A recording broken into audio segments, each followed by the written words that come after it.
യഥാർത്ഥ ഇര സംസ്ഥാനം.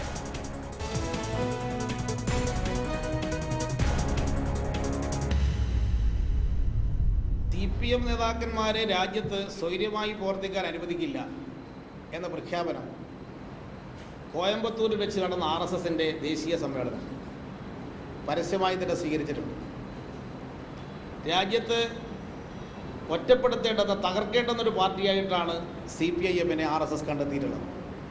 അക്രമത്തിന് വേണ്ട സാഹചര്യമൊരുക്കുകയും അതിനു വേണ്ടിയിട്ടുള്ള പ്രകോപനം സൃഷ്ടിക്കുകയും ചെയ്തിട്ടുള്ള CPM ആണ്. കേരളത്തിൽ നടക്കുന്ന അത്ര ഹർത്താലുകൾ ഈ രാജ്യത്ത് എവിടെയും നടക്കുന്നില്ല. ഹർത്താലുകളെ സംബന്ധിച്ച് ഒരു ഗൗരവത്തോടു കൂടിയിട്ടുള്ള സമീപനം എല്ലാ പാർട്ടികളുടെ ഭാഗത്തു നിന്നുണ്ടാകണം. ഞങ്ങൾക്ക് ജനാധിപത്യപരമായിട്ടുള്ള പ്രതിഷേധത്തിൻ്റെ മാർഗത്തിൽ മാത്രമേ ഞങ്ങൾക്ക് വിശ്വാസമുള്ളൂ. പക്ഷേ അതിന് വഴിയൊരുക്കേണ്ടത് സർക്കാരാണ്. നമസ്കാരം. ആഹ്വാനം ചെയ്യുന്നവരാരായാലും RSS CPM സംഘടനം കേരളത്തിൽ സ്വൈര ജീവിതത്തിന് വെല്ലുവിളിയാകുന്നു. ഇരുവിഭാഗങ്ങൾക്കിടയിലുള്ള സംഘർഷത്തെ തുടർന്ന് ജനജീവിതം തടസ്സപ്പെടുത്തി ഈ കൊല്ലം മാത്രം നടന്നത് 19 ഹർത്താലുകൾ. സമാധാന ചർച്ചകൾ പാഴ്വേലയാകുന്നു. കേന്ദ്രവും സംസ്ഥാനവും ഭരിക്കുന്നവർ തമ്മിലുള്ള ഈ പോരിൽ യഥാർത്ഥ ഇര കേരളമോ? സ്വാഗതം കൗണ്ടർ പോയിന്റിലേക്ക്.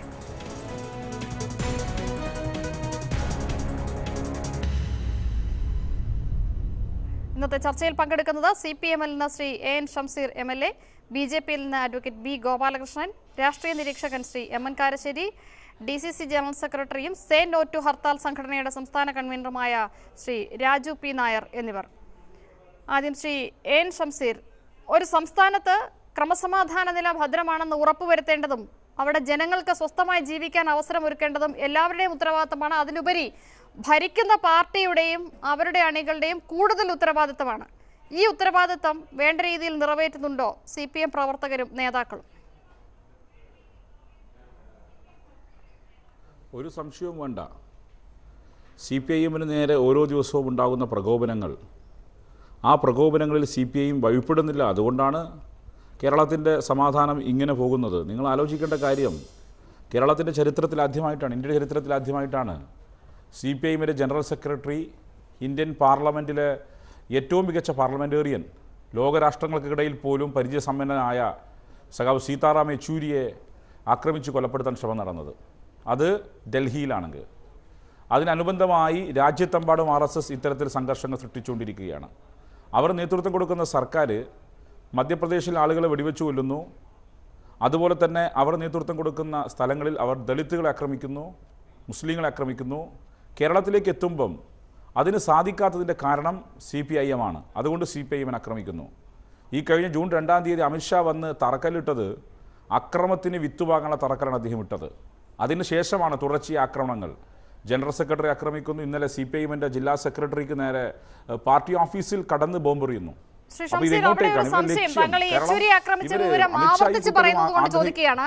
ഈ സംഭവം നടന്ന ഉടൻ തന്നെ സീതാറാം യെച്ചൂരി പറയുന്നത് തന്നെ ഒന്നും ചെയ്തിട്ടില്ല ആരുമെന്നാണ്. അവിടെയാണ് താങ്കൾ ആക്രമിച്ച് കൊലപ്പെടുത്താൻ ശ്രമിച്ചു എന്ന് പറയുന്നത്. അതിലേറെ ഉണ്ടാകുന്ന ഒരു സംശയം, സീതാറാം യെച്ചൂരി എന്നുള്ളത് കേരളത്തിൽ മാത്രമുള്ള ഒരു പാർട്ടിയുടെ ജനറൽ സെക്രട്ടറി അല്ല. ഈ സംഭവത്തിൽ പ്രതിഷേധിച്ച് രാജ്യത്ത് മറ്റൊരിടത്തും പ്രകടനങ്ങളോ അക്രമ സംഭവങ്ങളോ ഉണ്ടാവുന്നില്ല. എന്തുകൊണ്ട് കേരളത്തിൽ മാത്രം ഇതിന്മേൽ ഇത്രയധികം സംഭവങ്ങൾ ഉണ്ടാകുന്നു? അപ്പോൾ അസഹിഷ്ണുത എന്നത് നിങ്ങൾക്കുമുണ്ട്. ഇന്ത്യയിൽ എല്ലായിടത്തും നമുക്ക് ഒരുപോലെ സ്വാധീനമില്ല. അപ്പം നിഷ അങ്ങനെ കുറച്ച് കാണരുത്. നിഷയുടെ മാനേജ്മെൻറ്റ് സീതാറാം യെച്ചൂരിയെ നാഷണൽ ഫിഗറായി കാണുന്നുണ്ടോ ഇല്ലെന്ന് എനിക്കറിയില്ല. പക്ഷേ നിഷയുടെ മാനേജ്മെന്റ് അംഗീകരിക്കും. നിഷയിലിപ്പോൾ കാണുന്നുണ്ടാവില്ല. ജനറൽ സെക്രട്ടറിയായി തന്നെ കണ്ടുകൊണ്ടാണ് ഞാൻ ചോദിക്കുന്നത്. അദ്ദേഹത്തിന് പരാതിയില്ല. അദ്ദേഹം ആ സംഭവത്തെ പരമാവധി ഒട്ടും പ്രകോപനം ഉണ്ടാക്കാതിരിക്കാനാണ് അദ്ദേഹത്തിന്റെ ആദ്യ പ്രതികരണത്തിൽ തന്നെ അദ്ദേഹം ശ്രമിച്ചത്. പക്ഷേ കേരളത്തിൽ മാത്രം എന്തുകൊണ്ട് ഇതിന്റെ മേൽ ഇത്രയധികം സംഭവങ്ങൾ ഉണ്ടാകുന്നു? ചെറിയ ചെറിയ ഗ്രാമങ്ങളിൽ പോലും സീതാറാം യെച്ചൂരിയുടെ പേരിൽ CPM BJP പ്രവർത്തകർ തമ്മിലടിക്കുന്നു എന്ന് പറയുന്നു. ഡൽഹിയിൽ ഈ സംഭവം നടന്ന ഡൽഹിയിൽ CPMന് ഒരു സംസ്ഥാന കമ്മിറ്റി ഉണ്ടല്ലോ, അവർ പോലും ഒരു പ്രകടനമോ ഇതിന്റെ പേരിൽ പ്രകോപനമോ ഉണ്ടാക്കുന്നില്ല. എന്തുകൊണ്ട് കേരളത്തിൽ മാത്രം ഉണ്ടാകുന്നു? നിഷയുടെ സംസാരത്തിൽ ഒരു പരിഹാസവും പുച്ഛവും ഉണ്ട് ഈ ചോദ്യത്തിൽ. ഒരിക്കലുമില്ല. ഒരിക്കലുമില്ല എന്ന് നിങ്ങൾ മാത്രം പറഞ്ഞാൽ പോരല്ലോ നിഷ. നിങ്ങളുടെ ചോദ്യത്തിൽ നിന്നും ഈ TV കാണുന്ന നിങ്ങളുടെ ചോദ്യത്തിൽ നിന്നും ഈ TV കാണുന്ന ആളുകൾക്ക് അങ്ങനെ ബോധ്യമാവും. ഞങ്ങളൊക്കെ സാധാരണ മനുഷ്യന്മാരാണ്, ശരാശരി മനുഷ്യന്മാരാണ്, നിഷയെ പോലെ ബൗദ്ധികമായി ഉയർന്നു നിൽക്കുന്നവരല്ല. അതുകൊണ്ട് ഞങ്ങളെപ്പോലുള്ള ആളുകൾക്ക് ഫീൽ ചെയ്യുന്നത് അങ്ങനെയാണ്. അതൊരു പുച്ഛവും ഒരുതരം പരിഹാസ്യവും ആ ചോദ്യത്തിലുണ്ട് എന്നുള്ളതാണ്. രാജ്യവ്യാപകമായി ഞങ്ങൾക്കെല്ലായിടത്തും ഒരുപോലെ സ്വാധീനമില്ല. നിശ മനസ്സിലാക്കേണ്ട കാര്യം, ഞാൻ വീണ്ടും ചോദിക്കുകയാണ്, ജനറൽ സെക്രട്ടറി പോലും ആ സംഭവത്തെ പരമാവധി ഒട്ടും പ്രകോപനം ഉണ്ടാക്കാത്ത രീതിയിൽ അവതരിപ്പിക്കാൻ ശ്രമിക്കുമ്പോൾ CPM-ന് സ്വാധീനമുള്ള മറ്റ് സംസ്ഥാനങ്ങളുണ്ടല്ലോ, ഡൽഹിയുടെ കാര്യം വിടൂ, മറ്റ് സംസ്ഥാനങ്ങളുണ്ടല്ലോ, അവിടെ ഒരിടത്തും ഇതിന്റെ പുറത്ത് ആളുകൾ തമ്മിലടിക്കുന്നില്ല. കേരളത്തിൽ മാത്രം എന്തുകൊണ്ട് തമ്മിലടിക്കുന്നു? You can be cowed down എന്നാണ് അദ്ദേഹം എഴുതിയ അദ്ദേഹത്തിൻ്റെ ട്വിറ്റർ പോസ്റ്റ്. നിങ്ങൾക്കെന്നെ ഇല്ലാതാക്കാൻ കഴിയില്ല, നിങ്ങൾക്കെന്നെ നിശബ്ദമാക്കാൻ കഴിയില്ല. അതൊരു പ്രസ്താവനയാണ്. അതിനപ്പുറത്ത് ഒരു പൊളിറ്റിക്കലി മെച്യൂർഡായ ഒരു പൊളിറ്റിക്കൽ ലീഡർഷിപ്പിന് പ്രതികരിക്കേണ്ട രീതിയിൽ അദ്ദേഹം പ്രതികരിച്ചിട്ടുണ്ട്. പിന്നെ അദ്ദേഹത്തെ ആക്രമിച്ച് കൊലപ്പെടുത്താൻ ശ്രമിച്ചിട്ടില്ല എന്ന ഇൻറ്റൻഷനൊന്നും ഇപ്പോൾ ഉണ്ടോ നിങ്ങൾക്ക് പറയാൻ കഴിയില്ല. ഡൽഹി ഭരിക്കുന്നത് കേന്ദ്ര സർക്കാരിൻ്റെ ഒരു പോലീസാണ്. അവരാ പ്രതിയെ ഒരു ട്രസ്പാസാണ്, ഒരു ഓഫീസിനകത്തേക്ക് ട്രസ്പാസ് ചെയ്താൽ നോർമൽ കേസിൽ നോൺ ബെയിൽ ഓഫൻസ് എടുക്കേണ്ടത്. പക്ഷേ ഈ ട്രസ്പാസിനകത്ത് നോൺ ബെയിൽ ഓഫൻസ് എടുത്തില്ല എന്ന് മാത്രമല്ല, ബെയിലബിൾ ചാർത്തും അദ്ദേഹത്തെ വിട്ടു, പ്രതികളെ വിട്ടു എന്നുള്ളതാണ്. അതിൽ നിന്ന് തന്നെ ഗവൺമെൻറ്റിൻ്റെ പോളിസി എന്താണെന്ന് വളരെ ക്ലിയറാണ്. പിന്നെ കേരളത്തിലേക്ക് വരുമ്പം, കേരളത്തിലേക്ക് അമിത്ഷാ വന്ന് വിത്തുമാകാൻ ശ്രമിച്ചത് വർഗീയ സംഘർഷത്തിനാണ്. ആ വർഗീയ സംഘർഷത്തിന് തടസ്സം നിൽക്കുന്ന പാർട്ടി CPIM ആയതുകൊണ്ടാണ് CPIM-നെ ആക്രമിച്ചുകൊണ്ടിരിക്കുന്നത്. ഏകപക്ഷീയ ആക്രമണങ്ങളാണ്. പലപ്പോഴും മാധ്യമങ്ങൾ ഉൾപ്പെടെ നിഷ്പക്ഷമായ ഒരു അന്വേഷണം നടത്താൻ നിങ്ങളുടെ മനോരമ ഉൾപ്പെടെ തയ്യാറായാൽ നിങ്ങൾക്ക് ബോധ്യമാകും എന്താണ് സത്യം. RSS നുണ പ്രചരിപ്പിക്കുന്നവരാണ്. നുണ 100 തവണ പ്രചരിപ്പിച്ച് സത്യമാകും എന്നുള്ള സിദ്ധാന്തത്തിൻ്റെ വക്താക്കളാണ്. അതിൻ്റെ ഏറ്റവും വലിയ തിരിച്ചടിയേറ്റ ദിനമാണിന്ന്. ഇവർ പ്രചരിപ്പിച്ച നുണയായിരുന്നു ഫസലിൻ്റെ കൊലപാതകം CPIM ആണ് എന്ന്. ഇന്ന് നിങ്ങളുടെ ചാനൽ ഉൾപ്പെടെ പറയേണ്ടി വന്നു ഫസലിൻ്റെ കൊലപാതകത്തിലെ പ്രതികൾ ആരാണ്.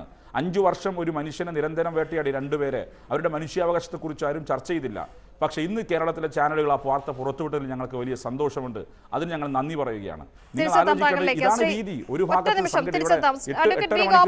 BJP ഓഫീസ് ആക്രമിച്ചപ്പം ചെറുത്തുനിൽപ്പ് മാത്രമാണ് CPM നടത്തുന്നത്. ജനറൽ സെക്രട്ടറി മുതൽ ജില്ലാ സെക്രട്ടറി വരെ ആക്രമിക്കപ്പെടുമ്പോൾ ഒരു പ്രസ്ഥാനം അതിൽ നിന്ന് പ്രതിരോധിക്കാൻ, ചെറുത്തു നിൽക്കാനുള്ള ശ്രമമാണ് രാജ്യത്താകമാനം നടത്തുന്നത്. അതുതന്നെയാണ് കേരളത്തിലും കാണുന്നത് എന്നതിനുള്ള മറുപടി.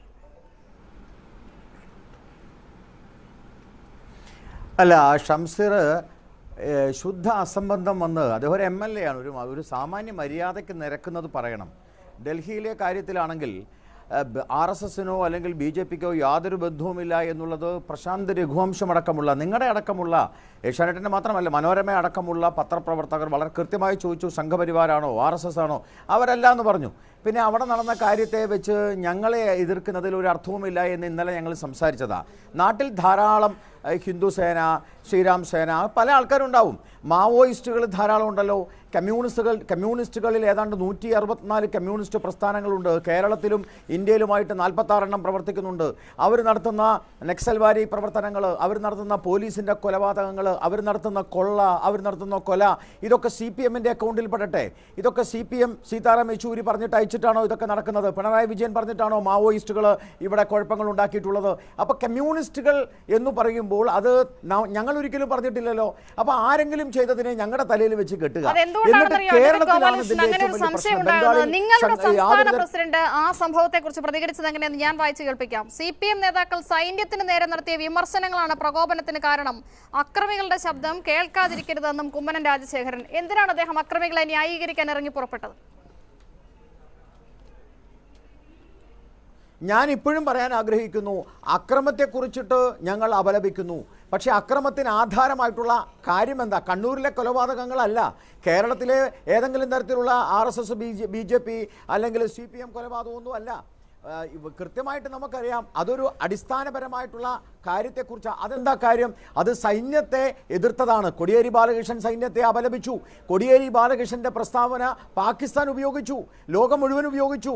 പാകിസ്ഥാൻ ഇന്നത്തെ സ്റ്റേറ്റ്മെന്റ് ഉണ്ട്. പാകിസ്ഥാൻ കോടിയേരി ബാലകൃഷ്ണന്റെ അതേപോലെ പ്രകാശ് കാരട്ടന്റെ ഈ പ്രസ്താവനയുമായിട്ടാണ് ഇന്ത്യ എതിർക്കാൻ പോകുന്നത്.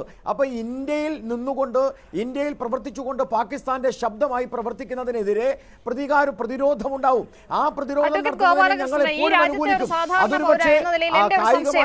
ഈ ജനാധിപത്യ രാജ്യത്തെ ഒരു സാധാരണ പൗരൻ എന്ന നിലയിൽ എന്റെ സംശയം, ഈ സൈന്യത്തിന്റെ മാനാഭിമാനമൊക്കെ സംരക്ഷിക്കാൻ ഹിന്ദു സേനക്കാരെ ആരെങ്കിലും ഏൽപ്പിച്ചിട്ടുണ്ടോ? ഈ ജനാധിപത്യ രാജ്യത്ത് എല്ലാ ജനങ്ങളോടും, എല്ലാ ജനങ്ങളുടെ പ്രതിനിധികൾ ഉൾപ്പെടുന്ന സൈന്യത്തിന്റെ മാനാഭിമാനങ്ങൾ തീരുമാനിക്കുന്നത് ഹിന്ദു സേനക്കാരാണെന്ന് എങ്ങനെയാണ് BJP-ക്ക് പറയാൻ കഴിയുക? ഒരിക്കലും അങ്ങനെ പറയാൻ പറ്റില്ലല്ലോ ഷാനി. നാളെ മനോരമയ്ക്ക് പറയാം, ഇന്ത്യയിലെ ദേശീയ മാധ്യമങ്ങളെല്ലാം ഇത് ചർച്ച ചെയ്തു. കേരളത്തിലെ കുറച്ച് മാധ്യമങ്ങൾ ഒഴിച്ച് മാധ്യമങ്ങൾ ചർച്ച ചെയ്തു, മാധ്യമ പ്രവർത്തകർ ചർച്ച ചെയ്തു, സാധാരണ ജനങ്ങൾ ചർച്ച ചെയ്തു. ചില ആളുകൾക്ക് വികാരം കൂടാം. അപ്പോൾ വികാരം കൂടുന്ന ആളുകൾ ചിലപ്പോൾ ഇതേപോലെ മുദ്രാവാക്യം വിളിച്ചെന്ന് വരും. അവർ ചെയ്തതെന്താ? സീതാറാം യെച്ചൂരിയുടെ പിന്നിൽ നിന്ന് മുദ്രാവാക്യം വിളിച്ചു. ഞാൻ അവർ ചെയ്തതിനെ ഒരു കാരണവശാലും അംഗീകരിക്കുന്നില്ല. കാരണം അതിനെ RSS അപലപിച്ചു, BJP അപലപിച്ചു. പക്ഷേ അതിനെ ആധാരമാക്കിയ വിഷയത്തെക്കുറിച്ചാണ് നിഷ ചോദിച്ചത്. പക്ഷേ ഞാൻ വിഷയത്തിലേക്ക് വരാം. ഈ ഇന്ത്യ മഹാരാജ്യത്ത് ഈ കേരളത്തിൽ നടക്കുന്നത് പോലെയുള്ള രാഷ്ട്രീയ അക്രമം എവിടെയും നടക്കുന്നില്ല. അതിന് കാരണം CPM ആണ്. CPMന്റെ അക്രമം. ആരാണ് കേരളത്തിൽ അക്രമം ആരംഭിച്ചത്? ആദ്യത്തെ കൊലയാളി ഇവിടുത്തെ മുഖ്യമന്ത്രി പിണറായി വിജയനാണ്. അവിടുന്ന് തൊട്ട് ഇവിടുത്തെ സംസ്ഥാന സെക്രട്ടറി കോടിയേരി ബാലകൃഷ്ണൻ കൊലയാളി, അതുപോലെ തന്നെ ജയരാജന്മാർ കൊലയാളി. ആരാണ് ഇവരുടെ പ്രവർത്തനത്തിൽ? ഞങ്ങളുടെ ഏതെങ്കിലും ഒരു നേതാവിന്, കുമ്മനം രാജശേഖരൻ നിങ്ങൾ പറഞ്ഞല്ലോ, ഒരു പെറ്റി കേസിൽ പോലും പ്രതിയല്ല. BJPയുടെ ഏതെങ്കിലും നേതാക്കന്മാർ ഇത്തരം തോന്നിവാസങ്ങൾക്ക് പോയിട്ടുണ്ടോ? അപ്പോൾ അണികൾക്ക് എല്ലാ രീതിയിലുള്ള കാര്യങ്ങളും ചെയ്തു കൊടുത്തുകൊണ്ട് ആക്രമിക്കുക. ഇന്നലെ സീതാറാം യെച്ചൂരി എന്താ പറഞ്ഞത്? വളരെ മാന്യമായ സമീപനമാണ് അദ്ദേഹം സ്വീകരിച്ചത്. അദ്ദേഹം പറഞ്ഞത് ജനാധിപത്യ പ്രക്രിയയിൽ ഈ ജനാധിപത്യ രീതിയിൽ വേണം ഇതിനെ എതിർക്കാൻ. പക്ഷെ ഇവരെന്താ ചെയ്തത്? നേരെ ഇവിടെ വന്ന് തിരുവനന്തപുരത്ത് BJP ഓഫീസിന്റെ മുമ്പിൽ അവർ ബോംബെറിഞ്ഞു. ഇതാണോ ജനാധിപത്യം? ഇന്ന് നിങ്ങൾ മനസ്സിലാക്കണം, കോഴിക്കോട് 8 BJP ഓഫീസുകളാണ് തകർത്തത്.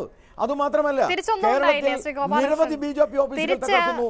4 പേർ ആശുപത്രിയിലാണ്. ഒരു പ്രകോപനവും ഇല്ലാതെ ഒറ്റയടിക്ക് വന്ന് BJP ഓഫീസുകൾ തകർത്തു പോവുകയായിരുന്നു.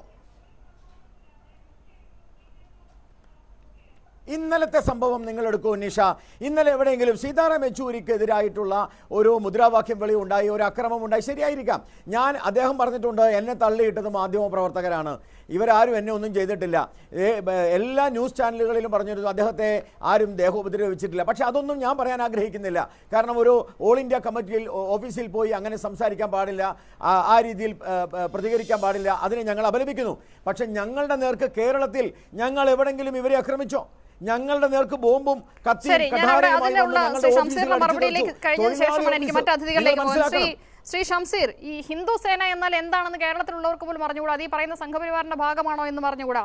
അതിന്റെ പേരിൽ BJP ഓഫീസുകൾക്ക് നേരെ CPM അണികൾ ആക്രമണം നടത്തിയിട്ടുണ്ടോ എന്ന ഈ ആരോപണങ്ങളുടെ താങ്കളുടെ മറുപടി? ഞാൻ ഒന്ന് പറയാം. RSSന് 40-ലേറെ സംഘടനകളുണ്ടെന്ന് ഞാൻ മനസ്സിലാക്കുന്നത്. ഇത് ഇവരേതാ അംഗീകരിച്ചത്? ഗാന്ധിജിയെ കൊന്ന് അംഗീകരിച്ചിട്ടുണ്ടോ? ബാബരി മസ്ജിദ് തകർത്ത് അംഗീകരിച്ചിട്ടുണ്ടോ? ദബോൽക്കറൊക്കെ ഒന്ന് അംഗീകരിച്ചിട്ടുണ്ടോ? ഇവരേത് അംഗീകരിച്ചത്? ഇത് ഇവരുടെ രീതിയാണ്, ഇവിടെ മോഡസ് ഓപ്പറാണ്ടി. ഇവരുടെ രീതി അങ്ങനെയാണ്. ഇവരെല്ലാ കാര്യങ്ങളും ഓപ്പറേഷൻ ഒരേ രീതിയിൽ നടത്തും. ഗാന്ധിയെ കൊന്ന പോയിന്റ് ബ്ലാങ്കില, കൽബുർഗിയെ കൊന്ന പോയിന്റ് ബ്ലാങ്കില, ദബോൽക്കറെ കൊന്ന പോയിന്റ് ബ്ലാങ്കില. ഇവരുടെ രീതി എങ്ങനെയാണ്? ബാബരി മസ്ജിദ് തകർത്തത് ഇവരാണെന്നപ്പോൾ പറഞ്ഞിട്ടുണ്ട്? ഇല്ലല്ലോ. ഇവരിങ്ങനെ ചെയ്യും, എന്നിട്ട് ഒരു ഭാഗത്ത് അസത്യം പ്രചരിപ്പിക്കും.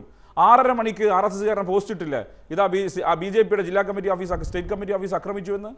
8:31 നടന്ന സംഭവത്തിൽ എങ്ങനെ 6:30 മണിക്ക് ഫേസ്ബുക്ക് പോസ്റ്റ് വരുന്നത്? ഇതെല്ലാം അന്വേഷിക്കണ്ട. അതാ ഞങ്ങൾ പറഞ്ഞ സർക്കാർ അന്വേഷിക്കട്ടെ. ഞങ്ങൾക്ക് മടിയിൽ കനമൊന്നുമില്ല. തിരുവനന്തപുരത്തെ സ്റ്റേറ്റ് കമ്മിറ്റി ഓഫീസ് ആക്രമിച്ചതിൻ്റെ ഒരു പ്രതി പുറത്തു വരുമ്പോൾ നിങ്ങളുടെ മുഖം വികൃതമാകും. മടിയിൽ കനമുള്ളവന് മാത്രമേ വഴിയിൽ ഭയക്കേണ്ട കാര്യമുള്ളൂ. അപ്പോൾ അതുകൊണ്ട് തിരുവനന്തപുരത്ത് സ്റ്റേറ്റ് കമ്മിറ്റി ഓഫീസ് ആക്രമിച്ചാൽ ഞങ്ങൾക്ക് ഇപ്പം ഞാൻ വരുമ്പം എനിക്ക് വരുന്ന ഫോൺ എന്താ പറയുക? ഞാൻ ഇങ്ങോട്ടേക്ക് വരുമ്പം ഇവരുടെ അക്രമി സംഘം ശ്രീകാര്യത്ത് DYFIയുടെയും CPIMന്റെയും കൊടിമരങ്ങൾ പൊരിച്ചു ചാടി പ്രകടനം നടത്തിക്കൊണ്ടിരിക്കുക. ഇവരുടെ അമിത്ഷാ വന്ന് ആഹ്വാനം ചെയ്തിരിക്കുന്നത് ആളുകളെ കൊല്ലാനാ. കാരണം അങ്ങനെയുള്ള ആളുകളല്ലേ ആളുകളെ കൊല്ലാൻ ആഹ്വാനം ചെയ്യുന്ന സംഘടന അമിത്ഷായും ആരാ? മോഡിയുടെ കൈകളിൽ ആയിരക്കണക്കിന് മുസ്ലിങ്ങളെ കൊന്നിട്ട് രക്തത്തിന്റെ ഗന്ധമുണ്ട്. ആരാണ് അമിത്ഷാ? ഞാൻ പറഞ്ഞല്ലോ, നിങ്ങൾ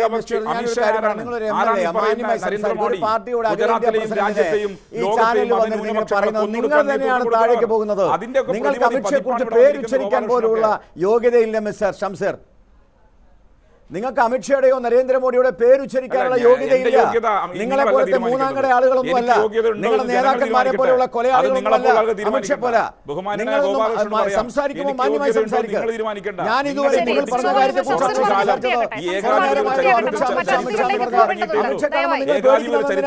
ഹിറ്റ്ലർ തോറ്റിട്ടുണ്ട്, ഹിറ്റ്ലർ സൂയിസൈഡ് ചെയ്തിട്ടുണ്ട്. മനസ്സിലാക്കണം. ഇവിടെ ഇന്ദിരാഗാന്ധി ഏകാധിപത്യം നടത്തി. ഇന്ദിരാഗാന്ധിയെ ചരിത്രത്തിന്റെ ചവറ്റുകൊടിക്ക് ഹിറ്റ്ലറുമായിട്ട് ഏറ്റവും കൂടുതൽ ഹിറ്റ്ലറുമായി ആദ്യമായി സന്ധി സംഭാഷണം നടത്തിയ നിങ്ങളാണ്. ഹിറ്റ്ലറുമായി ആദ്യമായി കേരളത്തിലേക്ക് വരികയാണ് ശ്രീ എം എൻ കാരശ്ശേരി. അധികാരത്തിന്റെ ഗർവ്വം സംസ്ഥാനത്തിലേതായാലും കേന്ദ്രത്തിലേതായാലും കേരളത്തിലെ ജനങ്ങളുടെ സ്വൈരജീവിതം ഇല്ലാതാക്കുന്നതിൽ, കേരളത്തിന്റെ സമാധാനം തകർക്കുന്നതിൽ എത്രത്തോളം പങ്കുവഹിക്കുന്നതാണ് താങ്കൾ വിലയിരുത്തുന്നത്? നിഷ, ഇതിൽ രണ്ട് തരം പ്രശ്നമുണ്ട്. ഒന്ന്, അക്രമങ്ങൾ ഉണ്ടാവുമ്പോൾ ഇവരാദ്യം ചെയ്യുക, രണ്ട് കൂട്ടരും ഹർത്താൽ പ്രഖ്യാപിക്കുക. അത് ജനവിരുദ്ധമായ, ജനാധിപത്യ വിരുദ്ധമായ ഒരു രാഷ്ട്രീയ പ്രവർത്തനം. അത് എന്താ കാരണം എന്ന് വിചാരിച്ചാൽ, ഈ ഹർത്താൽ എന്നുള്ള ഒരു ഗുജറാത്തി വാക്കാണ്. കടകമ്പോളങ്ങൾ അടച്ചിട്ട് ഒരു സമ്മർദ്ദം ഉണ്ടാക്കുന്നതിനാണ് പറയുക. അപ്പോൾ ഞാൻ ചോദിക്കുന്നത്, CPM-ൻ്റെ ഓഫീസ് ആക്രമിച്ചാൽ, മോഹനൻ മാഷെ ആക്രമിക്കാൻ വന്നാൽ എന്തിനാണ് CPM ഹർത്താൽ പ്രഖ്യാപിക്കുന്നത്? ഇവിടെ ഭരിക്കുന്നത് CPM ആണ്, മുഖ്യമന്ത്രി അവരുടെ നേതാവാണ്, ആഭ്യന്തരമന്ത്രി അദ്ദേഹം തന്നെയാണ്. അപ്പോൾ കേസെടുത്താൽ പോരെ? അപ്പോൾ ഇതിൽ ആദ്യത്തെ പ്രശ്നം, ഇവർ രണ്ട് കൂട്ടരും മാറി മാറി ഹർത്താൽ പ്രഖ്യാപിക്കുന്നു. നിഷ തുടക്കത്തിൽ പറഞ്ഞു, ഈ കൊല്ലപ്പത ജൂൺ മാസമായിട്ടേ ഉള്ളൂ 19 ഹർത്താൽ വന്നു. അപ്പോൾ ആദ്യത്തെ പ്രശ്നം, ഇവർ തമ്മിൽ തല്ലുന്നു എന്നുള്ളതിൻ്റെ സ്വൈര്യക്കേട് നമ്മൾ അനുഭവിക്കണം. അതിനേക്കാൾ പ്രധാനപ്പെട്ട കാര്യം, നമ്മുടെ സഞ്ചാര സ്വാതന്ത്ര്യം, നമ്മുടെ പ്രവർത്തന സ്വാതന്ത്ര്യം, നമ്മുടെ പൗരാവകാശങ്ങൾ ഹനിച്ചുകൊണ്ടാണ് ഇവർ ഹർത്താൽ പ്രഖ്യാപിക്കുന്നത്. ഇന്നലെ CPM, നാളെ BJP, ഇപ്പോൾ കോഴിക്കോട്ട് തലേന്നും പിറ്റേന്നും ഹർത്താലാണ്. അപ്പോൾ ഇതിൽ ജനങ്ങൾ വാസ്തവത്തിൽ കഷ്ടപ്പെടുന്ന ഈ ഹർത്താൽ കൊണ്ടാണ്. ഇപ്പോൾ ഇവർ ഗോപാലകൃഷ്ണൻ്റെ പാർട്ടി എപ്പോഴും ദേശാഭിമാനത്തെ പറ്റി, ദേശവിരുദ്ധമല്ലേ ഇത്തരം ഹർത്താൽ, ഉൽപ്പാദനം ഇല്ലാതെയാക്കുന്നു. പിന്നെ ആളുകളുടെ സഞ്ചാര സ്വാതന്ത്ര്യം, ജോലിയാണ് സ്വാതന്ത്ര്യം. എത്ര പേരാണ് ആശുപത്രിയിൽ പോകാൻ പറ്റാതെ, മരുന്ന് കിട്ടാതെ, ചികിത്സ കിട്ടാതെ മരിക്കുക? ഏതെല്ലാം പരീക്ഷകൾ, എന്തെല്ലാം സൗകര്യങ്ങൾ, കല്യാണങ്ങൾ, ആഘോഷങ്ങൾ, എന്തൊക്കെ. അപ്പോൾ ജനജീവിതം സ്തംഭിപ്പിക്കുന്ന തരത്തിൽ ഇവിടെ എന്താ ഉണ്ടായത്? ഇപ്പോൾ മോഹനൻ മാഷെ ആക്രമിച്ചു, ശരി, നിങ്ങൾ കേസെടുക്കൂ. കാരണം CPM ആണ്, CPM-ന് നേതൃത്വമുള്ള ഒരു ഭരണകക്ഷിയാണ്, ഒരു ഭരണമുന്നണിയാണ് കേരളം ഭരിക്കുന്നത്. പോലീസ് സ്റ്റേഷൻ നിങ്ങളുടെ കയ്യിലാണ്, പോലീസ് നിങ്ങളുടെ കയ്യിലാണ്, കേസെടുക്കൂ. ഇതുപോലെ BJP എന്ന് പറഞ്ഞ ഇന്ത്യ ഭരിക്കുന്ന മുന്നണിയുടെ നേതൃസ്ഥാനത്തുള്ള പാർട്ടിയാണ്. അപ്പോൾ ഇതിന് നിങ്ങൾ ആക്രമിക്കുന്നു എന്നുള്ളത്, പരസ്പരം ആക്രമിക്കുന്നു, ഞങ്ങളത് കാണേണ്ടി വരുന്നു, ഞങ്ങളത് സഹിക്കേണ്ടി വരുന്നു എന്നുള്ള ഒരു കാര്യം. അതിനേക്കാൾ പ്രധാനപ്പെട്ട കാര്യം, നിങ്ങൾ തലേന്നും പിറ്റേന്നും അതിൻ്റെ പിറ്റേന്നുമായിട്ട് എപ്പോഴും ഹർത്താൽ പ്രഖ്യാപിക്കുകയാണ്. അപ്പോൾ ഇത് ജനങ്ങൾക്ക് നേരെയുള്ള ഒരു യുദ്ധപ്രഖ്യാപനം, ജനവിരുദ്ധമായ, ജനാധിപത്യ വിരുദ്ധമായ ഒരു ഏർപ്പാടാണ് ഈ ഹർത്താൽ എന്ന് പറയുന്നത്. എന്താ കാരണം വെച്ചാൽ, അഹിംസയുടെ ഏറ്റവും വലിയ പ്രബോധകനായ ഗാന്ധിയാണ് ഇത് ഇന്ത്യയിൽ പ്രചരിപ്പിച്ചത്.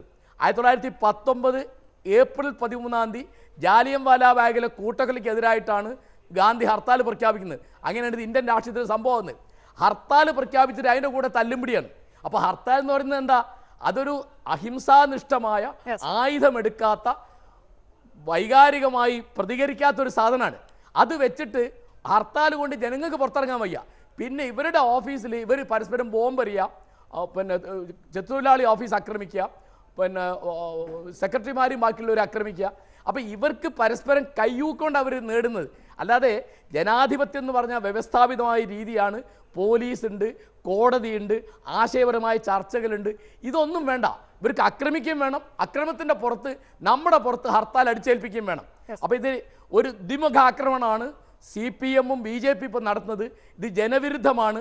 ജനങ്ങൾ ഈ ഇത്തരം ഹർത്താലുകൾക്കെതിരായിട്ട് തിരിയേണ്ട ഘട്ടമായി എന്നാണ് ഞാൻ പറയുന്നത്. ശ്രീ രാജു P. നായർ, ഹർത്താലുകൾ പലവിധം കണ്ട് ശീലിച്ചവരാണ് മലയാളികൾ. പക്ഷേ ഇപ്പോൾ ഒന്നും ഉണ്ടായിക്കൊണ്ടിരിക്കുന്ന, ഞാൻ ഈ നേരത്തെ പറഞ്ഞ കണക്കനുസരിച്ച് മറ്റ് ഹർത്താലുകളെല്ലാം ഒഴിവാക്കി നിർത്തിയുള്ള കണക്കാണ് പറഞ്ഞത്.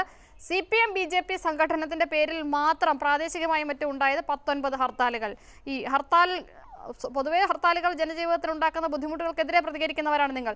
ഈ രാഷ്ട്രീയ സംഘടനകളുടെ പുറത്തുണ്ടാകുന്ന ഹർത്താൽ കൂടിയാകുമ്പോൾ എത്ര വലിയ പീഡനമാണ് ജനം ഏറ്റുവാങ്ങേണ്ടി വരുന്നത്? നിഷ, ഇത് ജനങ്ങൾ അവരുടെ പ്രശ്നം കൊണ്ടൊന്നും അവരുടെ ഒരു കുറ്റവും ഇല്ലാത്ത കാര്യത്തിന് വേണ്ടിയിട്ട് അവർ സഹിക്കേണ്ട സാഹചര്യത്തിലാണ് നിൽക്കുന്നത്. ഇതിനകത്ത് രാഷ്ട്രീയമായിട്ട് വേറൊരു കാര്യം കൂടെ ഉണ്ട്. ഈ അക്രമവും വെറുപ്പും അസഹിഷ്ണുതയുമുള്ള ഒരു രാഷ്ട്രീയത്തിൽ മാത്രമേ പ്രവർത്തിക്കാൻ കഴിയുന്ന, വളരാൻ കഴിയുന്ന രണ്ട് പാർട്ടികളാണ് CPM-ഉം BJP-യും. അതുകൊണ്ട് തന്നെ പരസ്പരം ഇവർ വെട്ടിയും കുത്തിയും തല്ലിയും എല്ലാം ചെയ്യുന്നത് പരസ്പരം വളരുക തന്നെയാണ്. കാരണം അക്രമം ഉണ്ടെങ്കിൽ മാത്രമേ ഇവർക്ക് പിടിച്ചു നിൽക്കാൻ കഴിയുള്ളൂ. അതുകൊണ്ടാണ് ഒരക്രമം ഉണ്ടാകുമ്പോൾ കോൺഗ്രസിൻ്റെ ഭാഗത്തു നിന്ന് അക്രമത്തെ നിരുത്സാഹപ്പെടുത്തുന്ന സമീപനമാണ് ഉണ്ടാകുന്നതെങ്കിൽ BJP-യുടെയും CPM-ൻ്റെയും നേതൃത്വത്തിൽ നിന്നുണ്ടാകുന്നത് ആ അക്രമത്തെ കൂടുതൽ കത്തിക്കുന്ന രീതിയിലുള്ളതാണ്. ബഹുമാനപ്പെട്ട കുമ്മനം രാജശേഖരൻ ഉൾപ്പെടെ കേസ് നേരിടുന്ന അറിയാം. വ്യാജ വീഡിയോ പ്രചരിപ്പിച്ചത്, സുരേന്ദ്രൻ വ്യാജ ഫോട്ടോ പ്രചരിപ്പിച്ച ഉൾപ്പെടെയുള്ള. ഇവിടെ ഷംസീറിൻ്റെയും ശ്രീ രാധാകൃഷ്ണൻ്റെയും വാക്കുകൾ കേട്ടാൽ പോലും അത്രമാത്രം വെറുപ്പ് മനസ്സിൽ കൊണ്ട് നടക്കുന്ന ഒരു രാഷ്ട്രീയ പ്രസ്ഥാനമായിട്ട് ഇവർ മാറിയിരിക്കുന്നു. മണ്ണിൻ്റെ രാഷ്ട്രീയവും പ്രകൃതിയുടെ രാഷ്ട്രീയവും ജനങ്ങളുടെ രാഷ്ട്രീയവും പറഞ്ഞിരുന്ന സ്ഥാനത്ത് ഇന്ന് അതൊന്നുമല്ല, അക്രമം മാത്രമാണ് മുന്നോട്ട് പോകാൻ എന്നുള്ള രീതിയിലേക്ക് കാര്യങ്ങൾ എത്തിയതാണ് ഇതിൻ്റെ എല്ലാം പ്രശ്നം. ഇവിടെ ഷംസീർ സൂചിപ്പിക്കുകയുണ്ടായി, ഒരു പാർട്ടിയുടെ പ്രസിഡൻ്റായിട്ടുള്ള ഒരു CEO വന്നിട്ട് മാർക്കറ്റ് ചെയ്യാൻ ഏറ്റവും മോശമായിട്ടൊരു പ്രോഡക്റ്റ് മാർക്കറ്റ് ചെയ്യാത്തതിൻ്റെ പേരിൽ മാർക്കറ്റിംഗ് മാനേജ്മെൻറ്റിനെ ശാസിക്കുന്ന പോലെ നിന്ന് ശാസിച്ചിട്ട് പോയി. അതിന് അവർക്ക് ഉണ്ടാക്കാൻ പറ്റുന്ന ഏറ്റവും നല്ല കാരണം നോർത്ത് ഇന്ത്യയിൽ കാണിക്കുന്ന പോലെ തന്നെ ഇവിടെയും അസഹിഷ്ണുതയുടെ രാഷ്ട്രീയം ഉണ്ടാക്കുക, അക്രമത്തിൻ്റെ രാഷ്ട്രീയം ഉണ്ടാക്കുക. അതിന് CPM സഹായിച്ചു കൊടുക്കുന്ന സാഹചര്യമാണുള്ളത്. അതുകൊണ്ട് തന്നെയാണ് പറയുന്നത് രണ്ട് പാർട്ടികളും പരസ്പരം വളരാൻ വേണ്ടിയുള്ള സ്പേസ് ഉണ്ടാക്കിയെടുക്കുകയാണ് ചെയ്യുന്നത്. ഹർത്താലിൻ്റെ കാര്യം സൂചിപ്പിച്ചു. എന്താണ് ജനങ്ങൾ ഇവിടെ ചെയ്തത്? ഇവർ ജനങ്ങളുടെ ഏതെങ്കിലും രാഷ്ട്രീയം, ജനങ്ങളുടെ ഏതെങ്കിലും പ്രശ്നങ്ങൾ മുൻനിർത്തി ഉണ്ടാക്കിയൊരു സമരമാണോ ഈ ഹർത്താൽ? പരസ്പരം ഗുണ്ടകൾ തമ്മിലുള്ള വെട്ടലും കുത്തലും ഓഫീസുകൾക്ക് ബോംബെറിയലുമാണ് നടക്കുന്നത്. നിങ്ങൾ പരിശോധിച്ച് നോക്കുക, ഈ നടന്നിട്ടുള്ള രാഷ്ട്രീയ കൊലപാതകങ്ങളിലെല്ലാം മരിക്കുന്നവൻ മറ്റേതെങ്കിലും കേസിൽ പ്രതിയാണ് മറ്റവരെ കൊല്ലുന്നതിൽ. അപ്പോൾ പരസ്പരം ഗുണ്ടകളെ പോലെ വെട്ടി മരിക്കുന്നതിന് കേരളത്തിലെ ജനങ്ങൾ എന്തു പിഴച്ചു? അവർക്ക് അവരുടെ സ്വൈര്യമായിട്ടുള്ള ജീവിതം മുന്നോട്ട് കൊണ്ടുപോകാനുള്ള സ്വാതന്ത്ര്യം വേണ്ടേ? അവരുടെ എല്ലാ ജീവിതവും ഇത് ചെയ്തുകൊണ്ട് അവരുടെ മനുഷ്യാവകാശങ്ങൾ ഇതുകൊണ്ട് കാരശ്ശേരി മാഷോട് സൂചിപ്പിക്കുകയുണ്ടായി. ഇതിൻ്റെ ഏറ്റവും വലിയ മനുഷ്യാവകാശ ലംഘനം രാഷ്ട്രീയ രംഗം എന്ന് പറയുന്ന കഴിഞ്ഞ ദിവസം ശ്രീ AK ആന്റണി പറഞ്ഞു, ജീവകാരുണ്യമില്ലാത്ത രാഷ്ട്രീയ പ്രവർത്തനം ഹൃദയശൂന്യമാണെന്ന വാക്കാണ് അദ്ദേഹം പറഞ്ഞത്. ഇവിടെ ജീവകാരുണ്യമല്ല, ജനങ്ങളെ എത്രമാത്രം ബുദ്ധിമുട്ടിക്കാവോ എന്നുള്ള രാഷ്ട്രീയമാണ് ഇവിടെ CPM-ഉം BJP-യും നടത്തിക്കൊണ്ടിരിക്കുന്നത്. ഇവിടെ എന്ത് പ്രശ്നം വന്നാലും ആരാണെന്ന് പോലും നോക്കാണ്ട് ഹർത്താൽ.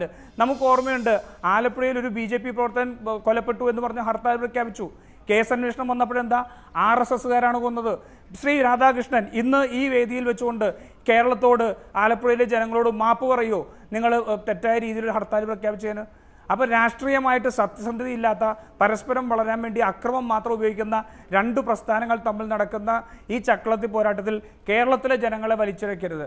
അതിന് പകരം അവർ സ്വയം നേതാക്കളുടെ ആക്രോശങ്ങളാണ് പലപ്പോഴും അത് അമേരിക്കയിലായാലും ഇന്ത്യയിലായാലും ഒക്കെ വെറുപ്പിന്റെ രാഷ്ട്രീയം പടർത്തുന്നത്. ആ വെറുപ്പിന്റെ രാഷ്ട്രീയം തന്നെയാണ് അക്രമ സംഭവങ്ങളിലേക്കും അണികൾ തമ്മിലുള്ള ഏറ്റുമുട്ടലിലേക്കും എല്ലാം പോകുന്നത്. ശ്രീ എം എൻ കാരശ്ശേരി ഇവിടെ ചോദിച്ചു, ഭരണം കയ്യിലുണ്ടല്ലോ, ഓഫീസ് ആക്രമിച്ചെങ്കിൽ, ജനറൽ സെക്രട്ടറി ആക്രമിച്ചെങ്കിൽ ഒക്കെ നിയമപരമായ മാർഗങ്ങളിലൂടെ നേരിടാമല്ലോ. പാർട്ടി ജില്ലാ സെക്രട്ടറി ആക്രമിക്കാൻ ശ്രമിച്ചു എന്ന് പറയുന്നു, പാർട്ടി ഓഫീസ് ആക്രമിച്ചു എന്ന് പറയുന്നു. അതിന് ഉത്തരവാദിത്തമുള്ള രാഷ്ട്രീയ പ്രസ്ഥാനങ്ങൾ പ്രതികരിക്കേണ്ടത് എങ്ങനെയാണ്? അതിനു മുമ്പ് ബഹുമാന്യനായ DCC ജനറൽ സെക്രട്ടറിയോട് ഈ പ്രഭാഷണം, ഈ വിശുദ്ധ പ്രഭാഷണം ഇവിടെ നടത്തുമ്പോൾ ആ സ്ഥാനം രാജിവെച്ചു എന്ന് പറയണമായിരുന്നു കേട്ടോ സുഹൃത്തെ. നിങ്ങൾ 2017 ഏപ്രിൽ 5-ന് UDF ഹർത്താൽ ആഹ്വാനം ചെയ്തല്ലോ. ആ ഹർത്താൽ കോൺഗ്രസ് അല്ലേ നടത്തിയത്? നിങ്ങൾക്ക് അന്തസ്സുണ്ടെങ്കിൽ ആ സ്ഥാനം വലിച്ചെറിഞ്ഞ് TV യിൽ വന്ന് അഭിപ്രായം പറ. ഹിപ്പോക്രസി പാടില്ല. ഞാൻ ഹർത്താലിനെ എതിർത്തുകൊണ്ട് സംസാരിക്കില്ല, കാരണം ഹർത്താൽ അനിവാര്യമാണ്. എനിക്ക് ഇരട്ട മുഖമൊന്നുമില്ല. ഒരു ഭാഗത്ത് വന്ന് ഹർത്താലിനെ എതിർക്കുക, മറുഭാഗത്ത് ഹർത്താൽ നടത്തുക. ഈ ഇരട്ട മുഖമുള്ള രാഷ്ട്രീയം നിങ്ങൾ ഉപേക്ഷിക്കണം. നിങ്ങളിപ്പോൾ DCC ജനറൽ സെക്രട്ടറി ആണെന്ന് പറഞ്ഞത്.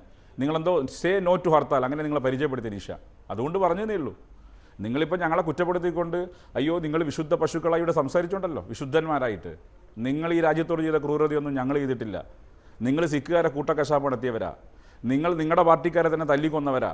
അപ്പോൾ നിങ്ങളിവിടെ വന്ന് വിശുദ്ധന്മാരാണ്, ഞങ്ങൾ ഇടത്തേക്ക് അവൾ തെടിച്ചാൽ വലത്തേക്ക് അവൾ കട്ടിക്കൊടുക്കുന്നവരാണെന്ന രീതിയിൽ DCCയുടെ സെക്രട്ടറി എന്ന് പറയുമ്പോൾ ബാക്ക് ഫയർ എനിക്ക് വലിക്കേണ്ടി വരും. ഇനിയും അത് പറഞ്ഞാൽ പല കാര്യങ്ങളും എനിക്ക് പറയേണ്ടി വരും. അതുകൊണ്ട് ഇപ്പോൾ അവിടെ നിർത്താം. പിന്നെ കാരശ്ശേരി മാഷോട് എല്ലാ ബഹുമാനം നിർത്തിക്കൊണ്ട് പറയാം, നിങ്ങൾ റിഗ്രറ്റ് ചെയ്യും.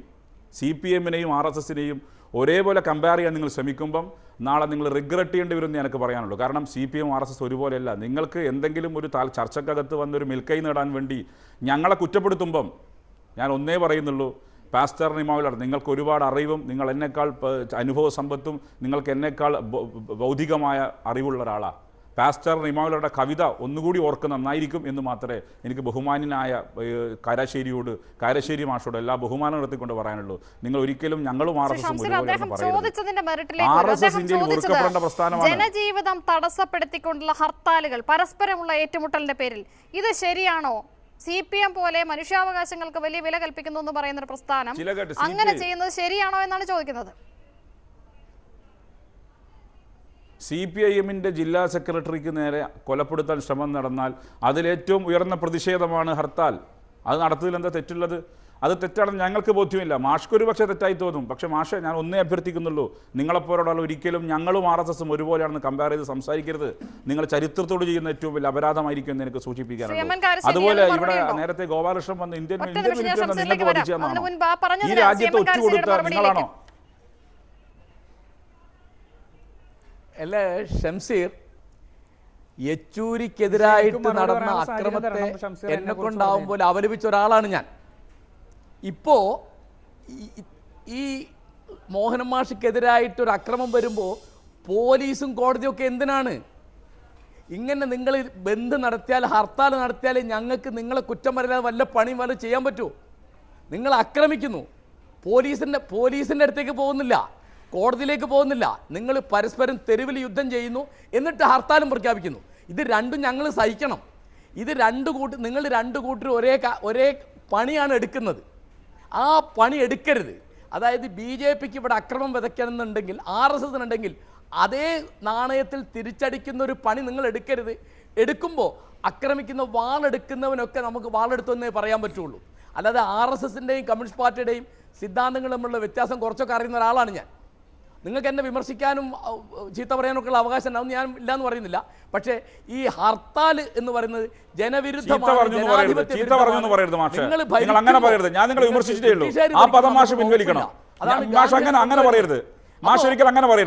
ഞാൻ ചീത്ത പറഞ്ഞിട്ടില്ല, ഞാൻ വിമർശിച്ചു എന്നേ ഉള്ളൂ. വിമർശനം നടത്തുമ്പോൾ അത് ചീത്ത പറഞ്ഞു എന്ന് പറയുന്ന രീതി ശരിയല്ല. ഹർത്താൽ പ്രഖ്യാപിക്കുക, തെരുവിൽ ഈ അക്രമത്തിനൊക്കെ പ്രതിക്രിയ നിങ്ങൾ വേറെ ചെയ്യാം. പിന്നെ എന്തിനാ ഹർത്താൽ? പിന്നെ എന്തിനാ പോലീസ്?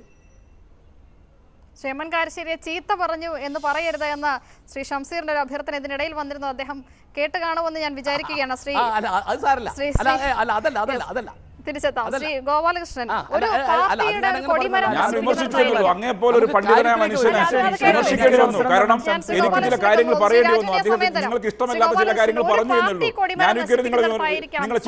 തുടങ്ങുന്നത്.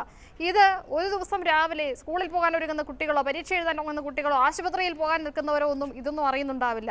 പെട്ടെന്ന് പൊട്ടിപ്പുറപ്പെടുന്ന ഹർത്താലിൽ നിന്നാണ് ഇത് ജനങ്ങളിലേക്ക് എത്തുന്നത്. ഇങ്ങനെ ദ്രോഹിക്കേണ്ടതുണ്ടോ? ഒരു രാജ്യം ഭരിക്കുന്ന ഉത്തരവാദിത്തമുള്ള രാഷ്ട്രീയ പ്രസ്ഥാനം ഒരു സംഭവത്തോട് പ്രതികരിക്കേണ്ടത് ഇങ്ങനെയാണോ? നിഷ, സദ്ദാം ഹുസൈൻ കൊല ചെയ്തപ്പെട്ടപ്പോൾ ഹർത്താൽ പ്രഖ്യാപിച്ച പാർട്ടിയാണ് CPM. അവരെ സംബന്ധിച്ചിടത്തോളം ഹർത്താൽ ഉണ്ടാക്കുക, അക്രമം ഉണ്ടാക്കുക, കേരളത്തിൽ വരുന്ന CPM-ന് വിരുദ്ധമായിട്ടുള്ളവരെല്ലാം നിശബ്ദരാക്കുക. അദ്ദേഹം ഒരു കവിത പറഞ്ഞല്ലോ, ഞാൻ വേറൊരു കവിത പറയാം. വയലാറിൻ്റെ പ്രൊക്രൂസസ, അത് കാരശ്ശേരി മാഷ് വായിക്കണ്ട, അത് ഷംസീർ ആ പ്രൊക്രൂസസ് എന്ന കവിത ഒരു 4 വട്ടം വായിക്ക്. വയലാർ എഴുതി വെച്ചത് എന്താണെന്ന് അറിയാം. അദ്ദേഹം പറഞ്ഞു RSS-നെയും CPM-നെയും കമ്പയർ ചെയ്യരുത്. ശരിയാണ്, കമ്പയർ ചെയ്യാൻ പാടില്ല. കാരണം CPM എന്ന് പറഞ്ഞാൽ രാജ്യദ്രോഹത്തിൻ്റെ പാർട്ടിയാണ്, RSS എന്ന് പറഞ്ഞാൽ രാജ്യസ്നേഹത്തിൻ്റെ പാർട്ടിയാണ്. അമിത്ഷാ ഇവിടെ വന്നപ്പോൾ നിങ്ങൾക്ക് പേടിച്ചിട്ട് കാര്യമില്ല. അമിത്ഷാ ഇവിടെ വരും, അദ്ദേഹം ഈ പ്രസ്ഥാനത്തെ വളർത്തും. CPM-ന്റെ കോട്ടകൾ ഞങ്ങൾ തകർക്കും. അത് അക്രമത്തിൻ്റെ ഭാഷയിലല്ല, ആശയത്തിൻ്റെ ഭാഷയില. ഞാൻ ചോദിക്കട്ടെ, എന്തെങ്കിലും അക്രമമുണ്ടോ ത്രിപുരയിൽ? അവിടെ BJP വളരുകയല്ലേ. എന്തെങ്കിലും അക്രമമുണ്ട് ബംഗാളിൽ? അവിടെയും BJP വളരുകയല്ലേ. കൈപ്പത്തിയിൽ വോട്ട് ചെയ്തവൻ്റെ കൈ വെട്ടിക്കളഞ്ഞ പ്രസ്ഥാനമാണ് നിങ്ങൾ. നിങ്ങൾ നടത്തിക്കൊണ്ടിരിക്കുന്ന അക്രമം കേരളത്തിൽ എത്രയാണെന്നുള്ളത് ഞാൻ പറയേണ്ട ആവശ്യമില്ല. കേരളത്തിൽ CPM ആയുധം താഴെയിട്ടാൽ അക്രമം തീരും. ആയുധം ഞങ്ങൾ എന്നേ അവസാനിപ്പിക്കാൻ തയ്യാറായ VR കൃഷ്ണയ്യർ സമാധാന ചർച്ച വെച്ചതിൻ്റെ പിറ്റേ ദിവസമല്ലേ ജയകൃഷ്ണ മാഷെ വെട്ടിക്കൊന്നത്? അങ്ങനെ എത്ര സംഭവങ്ങൾ. ഇപ്പൊ സീതാറാം യെച്ചൂരിയുടെ കാര്യം പറഞ്ഞു, ഡൽഹിയിൽ ഒരു പ്രശ്നവുമില്ല. നേരത്തെ കോൺഗ്രസിന്റെ ഈ കഴിഞ്ഞ തവണ മുഖ്യമന്ത്രി വിളിച്ച സമാധാന യോഗത്തിൽ ഉണ്ടാക്കിയ ധാരണ ഞാൻ മനസ്സിലാക്കുന്നതനുസരിച്ച് പാർട്ടി ഓഫീസുകൾക്ക് നേരെ ഒരു തരത്തിലുള്ള അക്രമ സംഭവങ്ങളും ഉണ്ടാവില്ല എന്ന് ഇരുപക്ഷവും ഉറപ്പാക്കുമെന്നായിരുന്നു. ശരിയല്ലേ ശ്രീ ഷംസീർ? ആ ഉറപ്പ് കോഴിക്കോട് ലംഘിക്കപ്പെട്ടോ? അല്ല, ഞാനൊന്ന് പറഞ്ഞോട്ടെ, ഞാനൊന്ന് തീർത്തോട്ടെ നിഷ. ഇന്ന് ഈ സീതാറാം യെച്ചൂരിയുടെ വിഷയവുമായി ബന്ധപ്പെട്ട് ഞാൻ എഴുതി വെച്ചിട്ടുണ്ട്. കോഴിക്കോട് മാത്രം, വടകരയിൽ മാത്രം, അതേപോലെ വടകരയുമായി ബന്ധപ്പെട്ട് ബാലുശ്ശേരി. ഞാനിപ്പോൾ ഇങ്ങോട്ട് വരുമ്പോൾ ബാലുശ്ശേരിയിൽ ഞങ്ങളുടെ സംസ്ഥാന സെക്രട്ടറിയെ പൂട്ടിയിട്ടിട്ട് കല്ലെറിഞ്ഞുകൊണ്ടിരിക്കുകയാണ്, ചുറ്റും തീ കത്തിച്ചുകൊണ്ടിരിക്കുകയാണ്. ഇതെന്തോന്ന് വെള്ളരിക്കപ്പെട്ടണമോ? ഈ നാട്ടിൽ CPM മാത്രം പ്രവർത്തിച്ചാൽ മതിയോ? 24 ഓഫീസുകളാണ് തകർത്തത്. നിങ്ങൾ മനസ്സിലാക്കണം. ഫറൂഖിലെ ഓഫീസ്, അതുപോലെ തന്നെ വടകരയിലെ ഓഫീസ്, എൻ്റെ കയ്യിൽ എല്ലാത്തിൻ്റെയും ലിസ്റ്റുകളുണ്ട്. ഇന്നലെ അവർ തകർത്തിട്ടുള്ളത് BMSൻ്റെ ഓഫീസാണ്. ഇവർ BMSും CITയും ഒന്നിച്ച് സമരം ചെയ്യുന്നവരാ, ഒരുമിച്ച് പോകുന്നവരാ, തൊഴിലാളി സംഘടനയുടെ ആളുകളാ, തൊഴിലാളിയുടെ സർക്കാരാ. എന്നിട്ട് ആ തൊഴിലാളി BMSൻ്റെ ഓഫീസ് കത്തിച്ചത്. RSSനോട് ഇത്ര വിരോധമുണ്ടെങ്കിൽ ഇവർ BMSുമായിട്ട് എന്തിനാ ഏകോപന സമിതിയിൽ പ്രവർത്തിക്കുന്നത്? ഈ കേരളത്തിലും ഇന്ത്യ മഹാരാജ്യത്തും BMSും CITയും ഒരുമിച്ചല്ലേ? ആ BMSൻ്റെ ഓഫീസാണ് ഇന്നലെ തകർത്തിരിക്കുന്നത്. ഈ കേരളത്തിൽ 24 ഓഫീസാണ് ഇപ്പോൾ സീതാറാം യെച്ചൂരിയുടെ വിഷയവുമായി ബന്ധപ്പെട്ട് തകർത്തിരിക്കുന്നത്. നേരത്തെ ഒരു കാര്യം പറഞ്ഞോട്ടെ, നേരത്തെ ഷംസീർ ഒരു കാര്യം പറഞ്ഞു, ഫസലിൻ്റെ കാര്യം. നിങ്ങൾ മനസ്സിലാക്കണം, നോമ്പ് തുറയുടെ തലേ ദിവസം, റംസാന്റെ തലേ ദിവസം 2006 ആ ഫസലിനെ കൊന്നത് CPM. അന്ന് ഭരിക്കുന്നതാരാ? അച്യുതാനന്ദൻ. അന്നത്തെ ആഭ്യന്തരകാര്യ മന്ത്രി ആരാ? കോടിയേരി ബാലകൃഷ്ണൻ. അറസ്റ്റ് ചെയ്തത് ആരെയാ? 4 പേരെ, CPM-കാരെ. അവസാനം ആ ഫസലിൻ്റെ ഭാര്യ CBIക്ക് കേസ് കൊടുത്തു. 2 പേരെ കൂടുതൽ അറസ്റ്റ് ചെയ്തു. ആ 2 പേരാണ് കാരായി ചന്ദ്രശേഖരനും കാരായി സഹോദരന്മാർ. ആ കാരായിയെ വെളിയിലിറക്കാൻ വേണ്ടി പാവം ഒരു മനുഷ്യനെ എന്തൊക്കെ ക്രൂരത ചെയ്തിട്ടാ അദ്ദേഹത്തെ വേണമെങ്കിൽ സുബീഷ് എന്ന് പറയുന്ന പയ്യൻ, ആ പയ്യനെ തല്ലി കയ്യും കാലും ഒടിച്ചു. അറസ്റ്റ് ചെയ്തിട്ട് 4 ദിവസം കഴിഞ്ഞിട്ടാണ് അദ്ദേഹത്തെ മട്ടന്നൂർ കോടതിയിൽ കൊണ്ടുവന്നത്. ഇവർക്ക് തൻ്റെ ഇടമുണ്ടെങ്കിൽ, അല്ലെങ്കിൽ ഇവർ ചെയ്യുന്നത് ശരിയാണെങ്കിൽ അദ്ദേഹത്തിനെ കോടതിയുടെ മുമ്പിൽ കൊണ്ടുവന്ന് 194 എടുത്തിട്ടില്ല. അത് ഏതോ വീഡിയോ കൊണ്ടുവന്നു, ചില കാര്യങ്ങൾ കൊണ്ടുവന്നു. ഏതാണ്ട് പാകിസ്ഥാൻ പറയുന്നുണ്ടല്ലോ നമ്മുടെ ഇപ്പോഴത്തെ ഒരു പ്രശ്നത്തിൽ, ആ പാകിസ്ഥാൻ പറയുന്ന പോലെ വ്യാജ വീഡിയോ കാണിച്ച് ഈ പാവപ്പെട്ട ചെറുപ്പക്കാരനെ കേസിൽ കൊടുക്കാൻ ശ്രമിക്കുകയാ. ഇന്ന് CBI കേസ് നടത്തുക. DYFക്കാർ, പണ്ടൊക്കെ DYFക്കാർ സമരം നടത്തിയത് നാട്ടിലെ കാര്യങ്ങൾക്ക് വേണ്ടിയാ. ഇപ്പൊ DYFA സമരം നടത്തിയത് ഗുണ്ടകളെ വെളിയിലിറക്കാനാ. കഴിഞ്ഞ ദിവസം സമരം നടന്നു, കാരായി ചന്ദ്രശേഖരനെ വെളിയിലിറക്കുക. നിങ്ങൾ മനസ്സിലാക്കണം, ഗുണ്ടായിസമാണ്. ഈ ഗുണ്ടായിസത്തെ തടയുന്നത് കോൺഗ്രസിന് കഴിയില്ല. ആ ഗുണ്ടായിസത്തെ ഞങ്ങൾ തടയുന്നു. പോകാനേ ഈ ചർച്ച കൊണ്ട് ഉദ്ദേശിച്ചിട്ടില്ല. പക്ഷേ ഇന്ന് പുറത്തു വന്ന RSS പ്രവർത്തകരെ വെളിപ്പെടുത്തലുമായി ബന്ധപ്പെട്ട കാര്യങ്ങൾ താങ്കൾ തന്നെ ഈ ചർച്ചയിൽ ഇട്ടതുകൊണ്ട് അതിനുള്ള മറുപടി ശ്രീ ഷംസീറിന് പറയാനുള്ള അവസരം കൊടുത്തേ മതിയാകൂ. ശ്രീ ഷംസീർ, ആ വിഷയത്തിൽ നമുക്ക് വളരെ പെട്ടെന്ന് നേരത്തെ പറഞ്ഞതാണ് ഷംസീർ നേരത്തെ പറഞ്ഞതാ, അതുകൊണ്ടാണ് ഞാൻ സൂചിപ്പിച്ചത്. എൻ്റെ ഗോപാലകൃഷ്ണൻ, നിങ്ങൾ എന്നെക്കാൾ പ്രായമുള്ള ഒരാളല്ല, കുറച്ചൊരു പക്വത കാണിക്കും. ഈ വായിക്കൈപ്പാർ പറയല്ല, എന്നെ ഒന്ന് പറയാൻ വിട്. ഞാനൊന്ന് പറഞ്ഞോട്ടെ, ഒരു TV-യിൽ വന്ന് ഡിബേറ്റ് ഇരിക്കുമ്പോൾ മിനിമം കാര്യങ്ങൾ മനസ്സിലാക്കണ്ടേ ഗോപാലകൃഷ്ണ? നിങ്ങളൊന്നും മനസ്സിലാക്കാതെ, ഇതാണ് RSSൻ്റെ ശൈലി. ഒരു നുണ 100 തവണ ആവർത്തിച്ച് സത്യമാക്കും എന്നുള്ള ഗീബൽസിയൻ തിയറി ഇവർ പറഞ്ഞുകൊണ്ടിരുന്ന ഫസൽ. ഞാൻ പറയട്ടെ, ഫുൾ വീഡിയോ ഹാജരാക്കാൻ തയ്യാറാ. കുപ്പി സുബീഷിനെ ചോദ്യം ചെയ്തതിൻ്റെ ഫുൾ വീഡിയോ ഹാജരാക്കി മനോരമയ്ക്ക് ആവശ്യപ്പെടാം. അറസ്റ്റ് ചെയ്ത ഘട്ടം മുതൽ കോടതിയിൽ ഹാജരാക്കുന്നത് വരെയുള്ള ഫുൾ വീഡിയോ അവിടെ റെക്കോർഡഡാ. അതുകൊണ്ട് അത് ഹാജരാക്കാൻ തയ്യാറാ. കുപ്പി സുബീഷ് മാത്രമല്ല, അതിൻ്റെ പിന്നിൽ ആരൊക്കെയുണ്ട്? ഞങ്ങൾ ആവശ്യപ്പെടാൻ പോകുന്നത് ഏതാണ്ട് 10 വർഷത്തിലേറെ ആ കേസിനകത്തെ പ്രതികളെ സംരക്ഷിച്ച നിങ്ങളുടെ ജില്ലാ കാര്യവാഹകുണ്ട്, കാര്യം വെളിപ്പെടുത്താതെ നിന്ന ശശി എന്ന് പറയുന്ന ആള്. അത് മാത്രമല്ല, ആ കേസിനകത്തുള്ള പ്രജിത്ത്, നിരവധി പ്രതികൾ, എല്ലാ പ്രതികളെയും പട്ടിക ഞങ്ങൾ പുറത്തു വരും. പുലി പ്രബീഷ്, ആരൊക്കെയാ? ചിരിച്ചത് പുച്ഛിക്കൊന്നും വേണ്ട. നിങ്ങൾ ആരാന്ന് ജനങ്ങൾക്കറിയാം. നിങ്ങൾ നടത്തിക്കൊണ്ടിരിക്കുന്ന കൊലപാതകങ്ങൾ എത്രയാ? ആ മനുഷ്യന്റെ രക്തം കാണുമ്പം തുള്ളിച്ചാടുന്നവരാ നിങ്ങൾ. മനുഷ്യനെ കൊല്ലാൻ പരിശീലനം കൊടുക്കുന്ന ലോകത്ത് ഏതെങ്കിലും ഒരു പാർട്ടിയുണ്ട്, നിങ്ങളുടെ പാർട്ടിയാ. ഇവിടെ ഞാൻ പറയാം, ഈ കുപ്പി സുബീഷ് തന്നെ സമ്മതിച്ചു കൊലപാതകം നടത്തിയത് ആരാണെന്ന്. പുലി പ്രബീഷാരാ ജനങ്ങൾക്കറിയാം. അതുപോലെ തന്നെ ഈ കേസിനകത്ത് മുഴുവൻ പ്രതികളുടെയും പട്ടിക ജനങ്ങൾക്കറിയാവുന്ന കാര്യമാണ്. അതിപ്പോ ഇന്ന് എല്ലാ ചാനലുകളും തിരിച്ചു കത്തള്ളൊന്നും വേണ്ട. അത് സത്യം ജയിക്കും ഗോപാലകൃഷ്ണ. നിങ്ങളുടെ നേതൃത്വം ജയിലിൽ അടക്കപ്പെടും. ഞങ്ങൾക്ക് കോടതിയിൽ വിശ്വാസമുണ്ട്. നിയമത്തിന്റെ ഏതറ്റം വരെ ഞങ്ങൾ ഞങ്ങൾ നിയമത്തിന്റെ ഏതറ്റം വരെ കാരായിമാരെ ഞങ്ങൾ മോചിതരാക്കും. 3 പേര് 8 പ്രതികളുടെ കേസിനകത്ത്. അതുകൊണ്ട് നിങ്ങൾ അതിനകത്ത് പൊള്ളിയോണ്ട് കാര്യമില്ല. നിങ്ങളുടെ പ്രചാരകന്മാർ ചാലക്കുടിക്കാരൻ പ്രചാരകൻ അഴിയെണ്ണും നിങ്ങളുടെ കേസിനകത്തുള്ള ഓരോ പ്രതികളെയും ഞങ്ങൾ ജയിലെടുക്കും. ഷിനോജ് 5 കൊലക്കേസിലെ പ്രതിയെ ഷിനോജ്. നേരത്തെ താങ്കൾക്കെതിരെ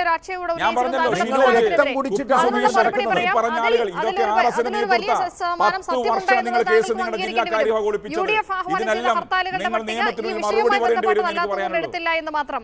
താങ്കളുടെ പ്രസ്ഥാനവും ജനങ്ങളെ ബുദ്ധിമുട്ടിക്കുന്നതിൽ ഒട്ടും പിന്നിലല്ല. ഞാൻ അതിനകത്ത് വളരെ വ്യക്തമായിട്ട് പറയട്ടെ. കോൺഗ്രസിനകത്ത് ഹർത്താലിനെ സംബന്ധിച്ചുള്ള 2 നിലപാടുകളുണ്ട് എന്നുള്ള കാര്യത്തിൽ സംശയമൊന്നുമില്ല. അതിനകത്ത് ഒരു ഭാഗത്ത് ശ്രീ വി ഡി സതീശൻ ഉൾപ്പെടെ, ശശി തരൂർ ഉൾപ്പെടെ ഉള്ള നേതാക്കന്മാർ, ഹൈബിയുടെ ഉൾപ്പെടെയുള്ള നേതാക്കന്മാരുണ്ട്. അങ്ങനെ 2 അഭിപ്രായമുണ്ട്. പിന്നെ ഷംസീർ പറഞ്ഞ കാര്യം, കഴിഞ്ഞ ഷംസീറിൻ്റെ ഇമെയിൽ ID തന്നാൽ കഴിഞ്ഞ UDF നടത്തിയ ഹർത്താലിൽ എൻ്റെ നിലപാട് എന്തായിരുന്നു എന്നുള്ള വാർത്തയും വീഡിയോ ഉൾപ്പെടെ അങ്ങോട്ടേക്ക് അയച്ചു തരാം. എന്തായാലും ഒരാളുടെ മുഖത്ത് 51 വെട്ടിയിട്ട് രാഷ്ട്രീയ രംഗം ശുദ്ധീകരിക്കുന്നത് പറയുന്ന ഇരട്ടത്താപ്പൊന്നും ഞങ്ങൾക്കില്ല. ഷംസീർ അത് മനസ്സിലാക്കുക. പിന്നെ അതിന്റെ പേരിൽ അഭിപ്രായ വ്യത്യാസത്തിന്റെ പേരിൽ രാജിവെക്കണമെങ്കിൽ നിങ്ങൾ ആദ്യം മുതൽ 1ാമത്തെ ദിവസം മുതൽ VS അച്യുതാനന്ദനൊരു എത്ര കത്ത് രാജിവെക്കാൻ ആവശ്യപ്പെട്ട് അയക്കണം എന്നുകൂടി പറയുക. അത് പാർട്ടിക്കകത്ത് ഹർത്താലിനെ സംബന്ധിച്ചുള്ള 2 നിലപാടുണ്ട്. ഒരു കാരണവശാലും ഹർത്താലിനെ ന്യായീകരിക്കുന്ന നിലപാടല്ല.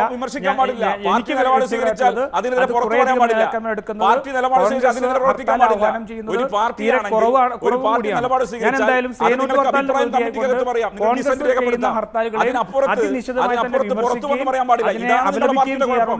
അതിനെതിരെ രംഗത്തിറങ്ങി എല്ലാ CPM നടത്തുന്ന ഹർത്താൽ, BJP നടത്തുന്ന ഹർത്താൽ പോലെ തന്നെ ഞാൻ പ്രതികരിക്കാറുണ്ട്. ശ്രീ ഗോപാലകൃഷ്ണന്റെ ശ്രദ്ധയിൽപ്പെടുത്തുന്നു, നാളെ മൂവാറ്റുപുഴ നിയോജക മണ്ഡലത്തിൽ BJP ഹർത്താൽ എന്തിനെന്നുള്ളത് വന്നുകൊണ്ടിരിക്കുന്നേ ഉള്ളൂ. ഏതായാലും മൂവാറ്റുപുഴ നിയോജകം വാർത്ത വന്നിരിക്കുന്നു. BJPയുടെ ഫ്ലക്സുകളും കൊടിമരവും നശിപ്പിച്ചെന്ന് ആരോപിച്ച പ്രതിഷേധ പ്രകടനം നടത്തി. അതിനിടെ സംഘർഷമുണ്ടായി. BJP മൂവാറ്റുപുഴ നിയോജക മണ്ഡലത്തിൽ നാളെ ഹർത്താൽ ആഹ്വാനം ചെയ്തിരിക്കുന്നു. ഞാൻ നേരത്തെ പറഞ്ഞ ഒരു കൊടിമരത്തിലായിരിക്കാം കാര്യങ്ങൾ തുടങ്ങുന്നത് എന്നതിലേക്ക് തിരിച്ചെത്താം. ഇടവേള.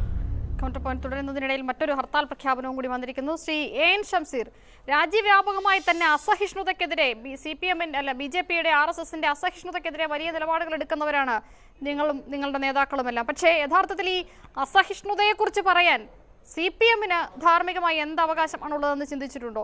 ഇപ്പോൾ ഒരു സ്ഥലത്ത് ഒരു സംഘടന ഉണ്ടാകുന്നു, പലയിടങ്ങളിൽ നിന്നും വരുന്ന റിപ്പോർട്ടുകൾ അവിടെ ഒരു കൊടിമരം നശിപ്പിക്കുന്നു, അല്ലെങ്കിൽ അവിടെ പതാക നശിപ്പിക്കുന്നു, ഫ്ലക്സ് ബോർഡുകൾ നശിപ്പിക്കുന്നു. CPM അണികളാണ് പലയിടത്തും ചെയ്യുന്നത്. അതുപോലെ തന്നെയാണ് സമൂഹ മാധ്യമങ്ങളിലൂടെയുള്ള പ്രചാരണം. അത് ശ്രീ ഷംസീറും കാണുന്നുണ്ടാകും. പ്രകോപനപരമായ കാര്യങ്ങൾ ഇങ്ങനെ പ്രചരിപ്പിക്കുക. ഞാൻ തുടക്കത്തിൽ സൂചിപ്പിച്ചതുപോലെ ഈ സംസ്ഥാനം ഭരിക്കുന്ന പാർട്ടിയുടെ പ്രാഥമികമായ ഉത്തരവാദിത്തമല്ലേ ഇവിടെ സ്വൈര്യ ജീവിതം ഉറപ്പാക്കുക എന്നുള്ളത്. ആ നിലയ്ക്ക് പെരുമാറാൻ അണികൾക്ക് പൂർണ്ണമായും കഴിയാതെ പോകുന്നത് എന്തുകൊണ്ടാണ്? ഞാൻ ചോദിക്കുന്നത് നിശ്ചയം ഞങ്ങൾ പോയി മരിച്ചു കൊടുക്കുകയേണ്ടത്? ഞങ്ങൾ എന്താ ചെയ്യേണ്ടത്? ഞങ്ങളുടെ 12 ആൾ കൊല്ലപ്പെട്ടു. ഞങ്ങൾ എന്താ ചെയ്യേണ്ടത്? ഒരു പ്രദേശത്ത് നിങ്ങളറിയോ, എൻ്റെ നാട്ടിൽ നിങ്ങൾ വന്നിട്ടുണ്ടോ മനോരമ? ഒരു പ്രദേശത്ത് ആളുകളെ കൂട്ടത്തോടെ ആട്ടിയോടിക്കുകയാണ് ഇവർ. കഞ്ചാവും മയക്കുമരുന്നും കൊണ്ട് കുറേ ആളുകളെ പറഞ്ഞയച്ച് രാത്രികാലങ്ങൾ അക്രമം നടത്തിക്കുകയാണ്. വാഹനങ്ങൾ തീവെക്കുന്നു, വീടുകൾ ആക്രമിക്കുന്നു, കുഞ്ഞുങ്ങൾ പേടിച്ച് രാത്രി നിലവിളിക്കുന്നു. ഇതൊന്നും നിങ്ങൾ കൊടുക്കില്ല. കാരണം എന്താണെന്നറിയില്ല നിശ്ചയം ഇങ്ങനെ ഏകപക്ഷീയമായി സംസാരിക്കുന്നത്. എന്തുകൊണ്ടാണ് നിങ്ങളെപ്പോലുള്ള ഒരു ജേർണലിസ്റ്റ് ഇങ്ങനെ CPMനെ കുറ്റപ്പെടുത്താൻ ശ്രമിക്കുന്നത്? അങ്ങനെ സംസാരിക്കാൻ പാടില്ല. CPM RSS ഒരുപോലെയല്ല. ഞങ്ങൾ അതുകൊണ്ട് സഹിക്കുന്നത് അത് വലുതായി വളരുന്നു. അത് ഒഴിവാക്കണമെന്ന് കർശനമായ നിർദ്ദേശം അണികൾക്ക് കൊടുക്കാൻ നേതാക്കൾക്ക് കഴിയാത്തത് എന്തുകൊണ്ടാണ്? ഞങ്ങൾ ആ നിലയിൽ കർശനമായി ഇടപെടുന്നുണ്ട്. അതുകൊണ്ടാണ് ഒന്നും തിരിച്ചു നടക്കാത്തത്. ഓരോ സ്ഥലങ്ങളിലും പോയി അവിടെ യോഗങ്ങൾ വിളിച്ചു ചേർത്ത് കുടുംബങ്ങൾക്കകത്ത് പോയി സമാധാനത്തിന് വേണ്ടി ശ്രമം നടത്തിക്കൊണ്ടിരിക്കുക. ഇപ്പോൾ നിങ്ങളറിയോ, കണ്ണൂർ ജില്ലയിലെ പല കേന്ദ്രങ്ങളിലും ഇവർ നടത്തിക്കൊണ്ടിരിക്കുന്ന ആക്രമണം, ഇവരുടെ കയ്യിൽ ഇഷ്ടം പോലെ കാശുണ്ട്.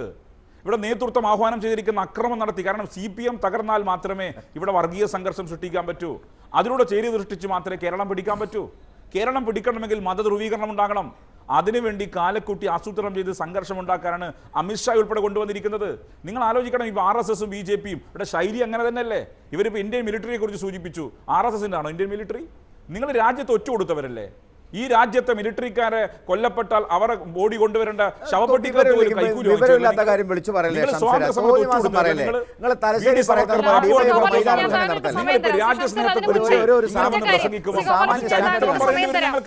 ചരിത്രം പറയുമ്പോൾ സത്യം പറയുമ്പോൾ അത് ഗോപാലകൃഷ്ണന് കൊള്ളും. നിങ്ങളല്ലേ എഴുതിയത് മഹാത്മാഗാന്ധിയെ കൊല്ലേണ്ടത്, നെഹ്റുവിനായിരുന്നു കൊല്ലേണ്ടത് പറഞ്ഞത്, ഗാന്ധിയായിരുന്നു കൊല്ലേണ്ടത്, നെഹ്റുവിനായിരുന്നു കൊല്ലേണ്ടത് പറയാൻ പോലും സംഭവമായി കാണുന്നത്. ഞാൻ പറഞ്ഞല്ലോ, സംഘർഷമുണ്ടാക്കുന്ന ലക്ഷ്യം തന്നെയാണ്. അതിനെ തുടർന്നാണ് കോയമ്പത്തൂർ ഇവരുടെ കോൺഫറൻസ് ചേർന്നു. അതിനകത്ത് കേരളമാണ് ചെറുത്ത് നിൽക്കുന്നത്. ഇവരുടെ ഈ RSSനും BJPക്കും രാജ്യത്തെമ്പാടും വെട്ടിപ്പിടിക്കാൻ കഴിഞ്ഞിട്ടും ഇവിടെ ഇവർക്ക് ഒരടി പോലും മുന്നോട്ട് പോകാൻ കഴിയുന്നില്ല. അതല്ലേ നേതാക്കന്മാരോട് പറഞ്ഞത്, ആദ്യം ജയിച്ചിട്ട് വർത്തമാനം പറയുന്ന അമിത്ഷാ ഇവിടെ യോഗത്തിന് ഇവരുടെ കോൺക്ലേവ് ചേർന്നപ്പോൾ അതിനകത്ത് പറഞ്ഞല്ലോ, ആദ്യം 2 ജയിച്ചിട്ട് വർത്തമാനം പറ എന്ന് അമിത്ഷാ പറഞ്ഞു എന്ന റിപ്പോർട്ട് പുറത്തു വന്നല്ലോ. ദേശാഭിമാനിയല്ല, ചില പത്രങ്ങൾക്കകത്തുണ്ടല്ലോ. അപ്പോൾ മനസ്സിലാക്കേണ്ട കാര്യം, ഇവർക്ക് യഥാർത്ഥത്തിൽ ദേശീയ നേതൃത്വത്തിനകത്ത് ഇവരുടെ പിടിപാട് പോയിക്കൊണ്ടിരിക്കുന്നു. ദേശീയ നേതൃത്വത്തിന് അറിയാം കേരളത്തിനകത്ത് ഒന്നും നടത്താൻ സാധിക്കില്ല. അപ്പോൾ എങ്ങനെയെങ്കിലും ദേശീയ നേതൃത്വം തൃപ്തിപ്പെടുത്താൻ വേണ്ടി ഇവിടെ സംഘർഷമുണ്ടാക്കി അതിലൂടെയെങ്കിലും കയറാൻ സാധിക്കുമോ എന്ന ശ്രമിക്കുന്നു. ഞാൻ ഒരു കാര്യം പറയാം, കേരളം വളച്ചു കെട്ടിപ്പിടിക്കാൻ നിങ്ങൾ വ്യാമോഹിക്കണം. നടക്കില്ല ഗോപാലകൃഷ്ണ. അത് നിങ്ങൾ എത്ര പരിശ്രമിച്ചാലും കേരളത്തിൻ്റെ മതേതര മനസ്സ് നിങ്ങളുടെ കൂടെ നിൽക്കില്ല. നിങ്ങളുടെ ഈ അക്രമ രാഷ്ട്രീയത്തിൻ്റെ, വർഗീയ രാഷ്ട്രീയത്തിൻ്റെ, മതന്യൂനപക്ഷങ്ങളെ കൊന്നൊടുക്കുന്ന, ദളിതുകളെ കൊന്നൊടുക്കുന്ന ഈ രാഷ്ട്രീയത്തിൻ്റെ കൂടെ കേരളത്തിൻ്റെ മനസ്സ് നിൽക്കില്ല. നിങ്ങൾ എത്ര പരിശ്രമിച്ചാലും എത്ര ആളുകളെ കൊന്നു തള്ളിയാലും നിങ്ങൾക്ക് കേരളത്തിൽ മേൽക്കൈ ഉണ്ടാക്കാൻ സാധിക്കില്ല എന്ന നല്ല ബോധ്യം നിങ്ങൾക്ക് തന്നെ ഉണ്ടാവണം. ശ്രീ ഗോപാലകൃഷ്ണൻ മറുപടി. അല്ല ഷംസീറെ, ആശയപരമായി കമ്മ്യൂണിസത്തിൻ്റെ അടിത്തറ ഞങ്ങൾ തകർത്തുകൊണ്ട് കേരളത്തിൽ ഞങ്ങൾ മുന്നേറിക്കൊണ്ടിരിക്കുക. നിങ്ങൾ കുറേ കൊല്ലമായല്ലോ ഞങ്ങളെ തടയാൻ നോക്കിയിട്ട്. പക്ഷേ ഓരോ തെരഞ്ഞെടുപ്പ് കഴിയുമ്പോഴും ഞങ്ങൾ വളർന്നുകൊണ്ടിരിക്കുകയല്ലേ. 1925 CPM വന്നത്, 1925 RSS വന്നത്. പക്ഷേ ഇന്നൊരു അഖിലേന്ത്യാ നേതാവ് പോലും ഇല്ലാത്തൊരു പ്രസ്ഥാനം ഇന്ന് ബംഗാളിലില്ല, ത്രിപുരയിലില്ല. BJP വരുന്നു, കേരളത്തിലും വരും. നിങ്ങളല്ല, വേറെ ആര് വിചാരിച്ചാലും ശരി, ആശയപരമായി കമ്മ്യൂണിസ്റ്റ് പാർട്ടിയുടെ അടിത്തറ തകർക്കും ഞങ്ങൾ. കേരളം പിടിച്ചെടുക്കും. അതിനകത്തൊരു കോംപ്രമൈസും ഇല്ല. സംസ്ഥാനത്ത് BJPക്ക് എത്ര വളരാൻ കഴിഞ്ഞു ശ്രീ ഗോപാലകൃഷ്ണൻ? എന്തുകൊണ്ടാണത്? അല്ല, അവിടെ നിൽക്കട്ടെ. ഞാൻ BJPയുടെ വളർച്ചയെ കുറിച്ച് പറയാം. അതിന് മുമ്പ് 2-3 കാര്യങ്ങൾ പറഞ്ഞോട്ടെ. നിങ്ങൾ നേരത്തെ പറഞ്ഞ കാര്യമുണ്ടല്ലോ, ഹർത്താൽ. കുമ്മനം രാജശേഖരൻ ഓഫീസിലിരിക്കുമ്പോഴാണ് BJPയിൽ ഓഫീസിൽ അക്രമം നടത്തിയത്. ഞങ്ങൾ ഹർത്താൽ നടത്തിയില്ല. രാജഗോപാലിൻ്റെ ഓഫീസ് തകർത്തു ഇവർ. ഞങ്ങൾ ഹർത്താൽ നടത്തിയില്ല. ഇവർ ഇറാഖിന് വേണ്ടി അക്രമം നടത്തി. തിയാൻമൻ സ്ക്വയറിൽ ആയിരക്കണക്കിന് കുട്ടികളെയാണ് കൊന്നത്. സ്റ്റാലിൻ കോടിക്കണക്കിന് ആളുകളെയാണ് കൊന്നത്. എന്നിട്ട് ഇവരാണ് ഉമ്മൻചാണ്ടിയെ കല്ലെറിഞ്ഞ് കൊല്ലാൻ നോക്കിയവരാണ്. ഉമേഷ് ബാബുവിനെയും അതേപോലെ തന്നെ സക്കറിയ, CR നീലകണ്ഠൻ, അങ്ങനെ എത്ര ആളുകളെ, TP ചന്ദ്രൻ, എത്ര ആളുകളെ, എത്ര സാഹിത്യകാരന്മാരെ. കേരളത്തിൽ പിണറായി സർക്കാർ വന്നതിന് ശേഷം ഏറ്റവും കൂടുതൽ ദളിത് പീഡനം നടക്കുന്ന സംസ്ഥാനം കേരളമാണ്. ദളിതുകളെയാണ് കൊന്നെടുക്കുന്നത്. വേണ്ട, ഞാൻ ശംസീറുമായിട്ട് ദളിത് പീഡനം നടക്കുന്നു എന്നൊക്കെ പറയുന്നത് കൃത്യമായ വസ്തുതകളുടെ അടിസ്ഥാനത്തിലാണോ ഈ പറയുന്നത്? 427 ദളിത് പീഡനങ്ങളുടെ FIR ആണ് രജിസ്റ്റർ ചെയ്തിരിക്കുന്നത്. ഒരു കാര്യം ചെയ്യൂ നിഷ, ഒരു ചർച്ച വെക്ക്. കുറിച്ചും വർഗീയ കലാപത്തെക്കുറിച്ചും ന്യൂനപക്ഷ പീഡനത്തെക്കുറിച്ചും ഒരു ചർച്ച വെക്ക്. ധൈര്യമായി വെക്ക്. ഷംസീറിനെ വിളിക്ക്. കേരളത്തിൽ ഏറ്റവും കൂടുതൽ ന്യൂനപക്ഷങ്ങളെ കൊന്നത് CPM. കേരളത്തിൽ ഏറ്റവും കൂടുതൽ വർഗീയ കലാപത്തെക്കുറിച്ച് ഏറ്റവും അടുത്തിറങ്ങിയ പുസ്തകമുണ്ട്. അതിനകത്ത് 14 വർഗീയ കലാപം. ആ 14 വർഗീയ കലാപത്തിൻ്റെയും പിന്നിൽ പ്രവർത്തിച്ചത് CPM ആണെന്ന് പറഞ്ഞത് BJP അല്ല, അമിത്ഷാ അല്ല, ക്രിസ്ത്യൻ അച്ഛനാണ്. അതായത് കണ്ണൂരിലുള്ള, നിങ്ങളുടെ നാട്ടിലുള്ള ആളാണ് എഴുതിയിട്ടുള്ളത്. പക്ഷേ ശംസീർ 14 ന്യൂനപക്ഷ പീഡനങ്ങൾ, ഈ ന്യൂനപക്ഷ പീഡനങ്ങൾ ഷുക്കൂർ അടക്കം ഞങ്ങളൊന്നും ഇതിന് ചെയ്തിട്ടില്ല. പക്ഷെ ഞങ്ങളെ ആക്രമിക്കാൻ നിങ്ങൾ ഒരു കാര്യം മനസ്സിലാക്കിക്കോ, ഞങ്ങളെ ആക്രമിച്ച് കീഴ്പ്പെടുത്താമെന്ന് വിചാരിക്കണ്ട. അത് നടക്കില്ല. ശ്രീ ഗോപാലകൃഷ്ണൻ, വലിയ ക്രിസ്ത്യാനികളെ പീഡിപ്പിച്ചത് CPM ആണെന്നൊക്കെ പറയുമ്പോൾ തിരിച്ചു ചെയ്യുന്ന എന്താണെന്നും കൂടി ആലോചിക്കണം. ഒറ്റ ഉദാഹരണം പറയാം. മദർ തെരേസ, ക്രിസ്ത്യാനികൾ വിശുദ്ധിയായി കാണുന്ന അവർ ഇവിടെ ക്രിസ്തീയവൽക്കരണത്തിന്റെ ഗൂഢാലോചന നടത്താൻ വന്നതാണ് എന്ന് പറഞ്ഞത് നിങ്ങളുടെ മുഖ്യമന്ത്രിയാണ് യോഗി ആദിത്യനാഥ്. അതുകൊണ്ട് ക്രിസ്ത്യാനികളെയും മുസ്ലിങ്ങളെയും എല്ലാം നിങ്ങൾ സംരക്ഷിച്ചു കൊള്ളുന്നു എന്ന് വിശ്വസിക്കണം എന്ന് പറയുന്നതിന് എന്ത് അടിസ്ഥാനമാണുള്ളത്? ക്രൈസ്തവ മേലധ്യക്ഷന്മാരുമായിട്ട് അമിത്ഷാ നടത്തിയിട്ടുള്ള കൂടിക്കാഴ്ചയാണ് വാസ്തവത്തിൽ ഷംസീറിനെ പേടിപ്പിച്ചിട്ടുള്ളത്, ഷംസീറിൻ്റെ പാർട്ടിയെ പേടിപ്പിച്ചിട്ടുള്ളത്. ആരെങ്കിലും യോഗി ആദിത്യനാഥ് എന്തെങ്കിലും അവിടെ ഇരുന്ന് പറഞ്ഞാൽ അത് മുഴുവനും ഞങ്ങൾ പല ആളുകളും സംസാരിച്ചതിനെ ഞങ്ങൾ തള്ളി പറഞ്ഞിട്ടുണ്ടല്ലോ. സാക്ഷി മഹാരാജാവ് സംസാരിച്ചു, ശരിയല്ലെന്ന് പറഞ്ഞിരുന്നല്ലോ. അതേ അമിത്ഷാ ഇവിടെ വന്ന് മതമേലധ്യക്ഷന്മാരുമായി സംസാരിച്ചു.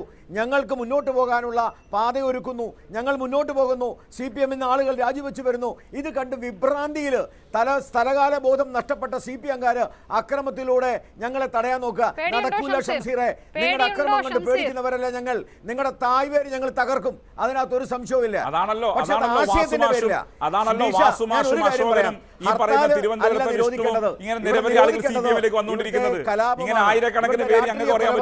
നിങ്ങളുടെ കൂടെ അന്തസ്സും അഭിമാനമുള്ള ഒരാൾക്ക് നിൽക്കാൻ പറ്റില്ല. കൃഷ്ണ ഗോപാലകൃഷ്ണൻ, ഒരാൾക്ക് നിൽക്കാൻ പറ്റില്ല. നിങ്ങളുടെ പാർട്ടി അങ്ങനെയാണ് നിങ്ങൾ നടത്തിക്കൊണ്ടിരിക്കുന്നത്. നിങ്ങൾ ചോദിച്ചോട്ടെ,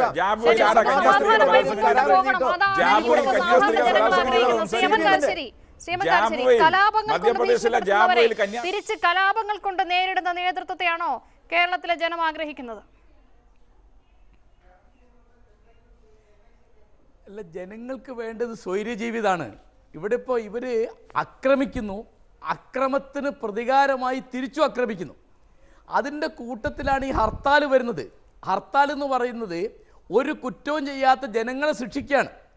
ഇപ്പോൾ BJPയുടെ ഓഫീസ് ആക്രമിച്ചതിലോ CPMൻ്റെ ഓഫീസ് ആക്രമിച്ചതിലോ ഒരു പങ്കുമില്ലാത്ത സാധാരണക്കാരായ ജനങ്ങൾ, ജോലിക്കാർ, കച്ചവടക്കാർ, വിദ്യാർത്ഥികൾ, രോഗികൾ എല്ലാവരും കഷ്ടപ്പെടുകയാണ്. അപ്പോൾ ജനങ്ങളോട് യാതൊരു ബഹുമാനമില്ലാതെ, ജനങ്ങളുടെ പൗരാവകാശങ്ങളെപ്പറ്റി യാതൊരു ശ്രദ്ധയില്ലാതെ ഇവരുടെ ശക്തിപ്രകടനം നടത്തുകയാണ്, ഭീഷണിപ്പെടുത്തിയാണ്. ജനങ്ങൾ ഇഷ്ടമായിട്ടല്ല ഇതിൽ പങ്കെടുക്കുന്നത്. കടകമ്പോളങ്ങൾ അടഞ്ഞു കിടക്കുന്നതോ ഓഫീസുകളിൽ ഹാജരില്ലാത്തതോ ഇവരുടെ അക്രമം പേടിച്ചിട്ടാണ്. അപ്പോൾ ഒരു ഹർത്താൽ പ്രഖ്യാപിക്കുക. ഇപ്പോൾ കേരളത്തിൽ ബന്ദ് ഹൈക്കോടതി നിരോധിച്ചു. എന്താ വ്യത്യാസം? ഹർത്താൽ എന്നാണ് പേര്. അപ്പോൾ ഇത് അക്രമം വരുമ്പോൾ അതിന് പോലീസുണ്ട്, കോടതിയുണ്ട്, ജനാധിപത്യത്തിൽ വ്യവസ്ഥാപിതമായ രീതികളുണ്ട് എന്നതിന് പകരം അക്രമത്തിന് തിരിച്ചക്രമിക്കുക, എന്നിട്ട് രണ്ടു കൂട്ടർ ഹർത്താൽ നടത്തുക. അപ്പോൾ രണ്ടു കൂട്ടർ ഒരേ തരം പണിയെടുക്കുന്നതുകൊണ്ടാണ് ഇത് ഒന്നിച്ച് പറയേണ്ടി വരുന്നതെന്ന് എൻ്റെ സുഹൃത്ത് ഷംസീർ മനസ്സിലാക്കണം. അല്ലാതെ ഈ പ്രത്യയശാസ്ത്രങ്ങൾ ഒന്നാന്നല്ല ഈ പറയുന്നത്. ഈ രീതിശാസ്ത്രത്തിലൊരു വ്യത്യാസം വേണം. ഞങ്ങൾക്ക് ആ വ്യത്യാസം മനസ്സിലാവണം. കാരണം അക്രമത്തിന് പ്രതികരണം ഉണ്ടാക്കാനാണ്, അതിന് പരിഹാരം ഉണ്ടാക്കാനാണ് ഗവൺമെൻറ്, അതിനാണ് ആഭ്യന്തര വകുപ്പ്. ആഭ്യന്തര വകുപ്പ് കൈകാര്യം ചെയ്യുന്ന പാർട്ടി തന്നെ അക്രമത്തിന് പ്രതികാരമായി ആക്രമിക്കരുത്, ഇതുപോലെ ഹർത്താൽ പ്രഖ്യാപിക്കരുത്. അപ്പോൾ ഇത് ജനങ്ങളോടുള്ള വെല്ലുവിളിയാണ്.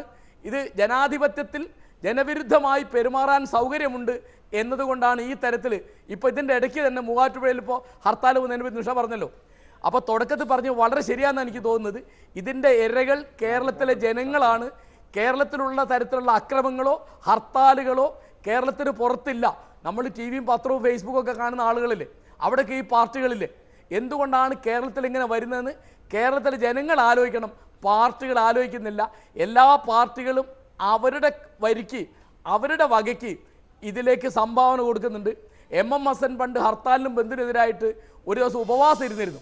അപ്പോൾ അന്ന് ഞങ്ങളൊക്കെ വിശ്വസിച്ചു. പിന്നെ ആ MM ഹസൻ തന്നെ മിണ്ടാതെയായി. കോൺഗ്രസിൻ്റെ വഴിക്ക്, CPMൻ്റെ വഴിക്ക്, BJPയുടെ വഴിക്ക്. അപ്പോൾ ഹർത്താൽ ഒഴിവാക്കാൻ എന്ത് വേണം എന്ന് ഭരണകക്ഷികൾ, BJP കേന്ദ്രത്തിലെ ഭരണകക്ഷിയാണ്, CPM കേരളത്തിലെ ഭരണകക്ഷിയാണ്, ഈ ഭരണകക്ഷികൾ ആലോചിക്കണം എന്നാണ് ഇവിടുത്തെ പാവപ്പെട്ട ജനങ്ങൾക്ക് വേണ്ടി എനിക്ക് അപേക്ഷിക്കാനുള്ളത്. ശ്രീ രാജു പി നായർ, രണ്ട് ഭരണകക്ഷികളാണ് എന്നുള്ളത് തന്നെയാണ്. ഒരു ഫെഡറൽ സംവിധാനത്തിൽ സംസ്ഥാനവും കേന്ദ്രവും ഒത്തൊരുമിച്ച് പോയാൽ മാത്രമേ ജനങ്ങളുടെ ആവശ്യങ്ങൾ നിറവേറ്റപ്പെടുകയുള്ളൂ. ഇങ്ങനെ പരസ്പരം ബദ്ധവൈരികളായി പോരടിക്കുന്ന രണ്ട് പ്രസ്ഥാനങ്ങൾ കേന്ദ്രത്തിലും സംസ്ഥാനത്തിലും അധികാരത്തിലിരിക്കുമ്പോൾ കേരളത്തിലെ ജനങ്ങൾക്ക് പ്രതീക്ഷയ്ക്ക് എന്ത് വകയുണ്ട്? ഇല്ല, ഒരു വകയില്ല. കാരണം ഞാൻ പറഞ്ഞല്ലോ, ഇവിടെ ആസൂത്രിതമായിട്ട് രണ്ടു പേർക്കും വളരാൻ വേണ്ടിയിട്ട് കലാപഭൂമിയാക്കി കേരളത്തെ മാറ്റുകയാണ്. നിങ്ങളൊന്ന് ആലോചിച്ച് നോക്കുക. കഴിഞ്ഞ ഈ ഒരു 4-5 മാസമായിട്ട് BJP നടത്തിയിരിക്കുന്ന ഹർത്താൽ ഒരു കാരണവുമില്ലാതെ ഉള്ള ഹർത്താലുകൾ പ്രഖ്യാപിച്ചിട്ടുണ്ട്. ഇപ്പോൾ ഇന്നലെ കഴിഞ്ഞ ദിവസം നടന്ന 2 ഹർത്താലുകൾ, ഇന്ന് 3 ഹർത്താൽ. അങ്ങനെ ഹർത്താലുകളെല്ലാം പ്രഖ്യാപിച്ചുകൊണ്ട് കലാപം സൃഷ്ടിക്കുക എന്നുള്ള. കാരണം കഴിഞ്ഞ ഒരു സംസ്ഥാന ഹർത്താലിന് നമ്മൾ കണ്ടു, റോഡ് ബ്ലോക്ക് ചെയ്ത് കാവിക്കൊടി കെട്ടി കസേരയിട്ട് ഭീഷണിപ്പെടുത്തുന്ന ആൾക്കാരെ കണ്ടു. വ്യാപകമായിട്ടുള്ള അക്രമം ഉണ്ടായി. അപ്പോൾ കേരളത്തിൽ അക്രമം ഉണ്ടാക്കുക, കലാപം ഉണ്ടാക്കുക എന്നുള്ളവരുടെ ഒരു മാസ്റ്റർ പ്ലാനാണ്. ആ മാസ്റ്റർ പ്ലാൻ അനുസരിച്ചിട്ടാണ് പോകുന്നത്. CPM അതിന് തുല്യ ബാധ്യത ഉള്ളവർ തന്നെയാണ്. പിന്നെ ഗോപാലകൃഷ്ണൻ സാർ ഇവിടെ പറഞ്ഞ കുറച്ച് കാര്യം പറയട്ടെ. നിങ്ങൾ സൈനികരുടെയും ദേശസ്നേഹത്തിൻ്റെ ഒന്നും മൊത്ത വ്യാപാരികളാവണ്ട. ഇവിടെ സൈനികർക്ക് ആയുധം വിൽക്കുന്നതിൽ ക്രമക്കേട് നടത്തിയതിന്റെ പേരിൽ അറസ്റ്റ് ചെയ്ത് ജയിലിലാക്കപ്പെട്ടത് നിങ്ങളുടെ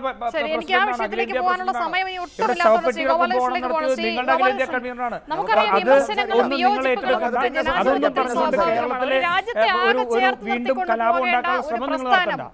അത് ഏതെങ്കിലും തരത്തിലുള്ള കല്ലുകടികൾ ഉണ്ടാകാനുള്ള സാധ്യതയുണ്ടെങ്കിൽ അതിനെ ഒഴിവാക്കുകയല്ലേ ചെയ്യേണ്ടത്? രാഷ്ട്രീയ താല്പര്യങ്ങൾക്ക് വേണ്ടി ഇത്തരം സംഘടനകൾക്ക് ഇറങ്ങി പുറപ്പെടുന്ന അണികളുണ്ടെങ്കിൽ അവരെ നിയന്ത്രിച്ചു നിർത്തുകയല്ലേ രാജ്യത്തെ ഒറ്റക്കെട്ടായി കൊണ്ടുപോകാൻ ഉത്തരവാദിത്തമുള്ളവർ ചെയ്യേണ്ടത്?